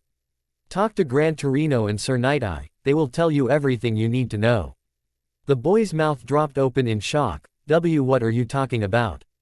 Pass on quirks? That's impossible. All might have chuckled if he could, it's true. Now quickly, just dip a finger in my blood and drink it before I die. I should have picked a successor years ago. The boy still looked completely lost but did as he is told, face scrunching up with distaste. The last thing All Might felt at that second was relief that One for All had been passed on in time. XXX. Sir Night-Eye hadn't known what to expect by the time he arrived at the location provided, but a bloody and unconscious All Might wasn't it, nor was the presence of what looked to be a middle schooler who also looked to be unconscious. Sir had managed to gather Gran Torino and Best Jeanist, whose agency was nearby, as backup, but All for One was nowhere in sight. Training took over and Sir started first aid on All Might while the others patrolled the area to ensure that they were in fact alone. A cursory check on the boy revealed no injuries of any kind, but a horrible suspicion rose in Sir Night-Eye's mind. All Might still had to find a successor and might have panicked at the thought of dying without passing on One for All. Had the boy passed out from the strain of adapting to One for All? And most importantly, was the boy worthy of wielding it? XXX. Izuku frowned as he looked around. His soulscape had always been a forest with a mountain in the distance, but now it had changed. Different kinds of flowers and fruits hung from the branches, and Izuku could hear the trickle of water somewhere. Normally Ryujin Jaka would meet him first thing when Izuku came here, but now he was nowhere in sight. Closing his eyes, Izuku focused. There, roughly 100 meters away, was his Zanpakuto spirit. When Izuku got closer, he saw that a lake had formed, one that hadn't been there the last time Izuku was here. Standing on the sandy shore, he saw Ryujin, and he wasn't alone. A quick flash step and he stood next to Ryujin, looking at a beautiful woman with long black hair, kind eyes and a mole under her lips. The women looked down at Izuku before giving him a kind smile. Hello there, you must be Izuku. I bet you have a bunch of questions, but so do I. I guess we can take turns answering if that's okay.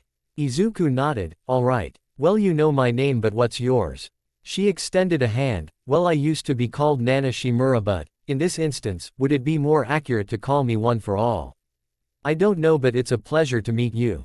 Now, would you mind explaining where we are? The big orange guy next to you wasn't very talkative. In fact, all he's done is glare at me. Izuku scratched his head. Well, this place is my soulscape. It's where I come to talk to Ryujin Jaka here. It's exactly as it sounds. It's a place inside my soul. But what did you mean when you said One for All? All Might said that as well. Nana. Or was it One for All? Hummed thoughtfully. Well, One for All was All Might's quirk. It stockpiles power but also has the ability to be passed on from one user to another. As the quirk is passed on, the stockpiled energy of One for All is increased, so every new wielder is stronger than the last. Now, since getting here, I've been getting brief flashes of your life. What exactly is a Soul Reaper? So Izuku explained all about Soul Society, hollows and spiritual energy. That was when he got an idea. Wait, I remember something Mr. Urahara said. Quirks are the result of latent spiritual energy emerging in humans, and since I'm a Soul Reaper and One for All is a quirk, it stands to reason that you are basically the avatar for One for All here in my soulscape. She nodded in agreement. That makes sense. In that case, just call me Nana. I was the 7th holder of One for All and I can feel the other 6 holders before me in the back of my mind. Thinking back, I believe One for All has always been a little sentient, but this is far more than what we got before. Nana threw back her head and laughed. I can feel the wind in my hair again. And you can hear my voice perfectly. Training you up to be a hero is going to be a piece of cake now. Oh right, the first holder was quirkless, but myself and the other 5 all had quirks. In time, you will have to master their use as well. Not to mention the most basic use of One for All, enhanced strength and speed. I would hazard a guess here and say that when it comes to the other quirks, the previous holders would take my place. Ryujin Jaka crossed his arms and growled, sorry to cut the happy atmosphere, but can you explain why All Might was so badly hurt? Who was All Might fighting? A serious expression crossed Nana's face. Right, Toshi was fighting All for One. He's a villain whose quirk allows him to take, use or give out other people's quirks. He is the sworn enemy of us, the holders of One for All. She explained the origins of One for All and just how tightly wound the fates of both quirks were. That was information that alarmed both Izuku and Ryujin Jaka. The fiery sword spirit took a step towards Nana. Voice filled with urgency. Would you say All for One was a master manipulator? One capable of keeping up an act for years at a time? Who wouldn't let the idea of destro ying the happiness of a boy keep him from his goals? When Nana gave a terse nod, Izuku sank to his knees in shock. It could not be true. Nana crouched down, concern on her face. Izuku, what's wrong? Why ask those questions specifically? She asked. Ryujin spoke of the doubts he'd had of Todo's death, how there hadn't been a soul present that needed passage to Soul Society that day, but Izuku was too distraught to notice. He spoke of how his experiences with Yamamoto and the Soul Reapers of the 13 divisions had led Ryujin to suspect that Todo was hiding something, but Izuku refused to hear it. How they had sensed the presence of Todo again today and followed it, arriving at the broken body of All Might. In a small voice, Izuku explained how he had met his grandfather, Todo Midoriya, and everything up to his death. How Todo had taken Izuku under his wing, molded his worldview, and how Izuku had come to love his Gramps. Izuku stopped talking when he felt Nana's arms envelope him in a hug. I'm sorry, Izuku. I know that doesn't mean all that much to you right now, but it's true. All for One is a real bastard and he will pay for everything he's done. I'm not sure why LL for One felt the need to interfere with your life, but you can bet that we'll find out the truth together. She said, comforting him. Izuku didn't respond, just hugged Nana even tighter. Tears threatening to spill from his eyes as the image of his kind, loving grandpa shattered into 1,000 pieces and the sting of betrayal ached in his heart. Thanks for watching.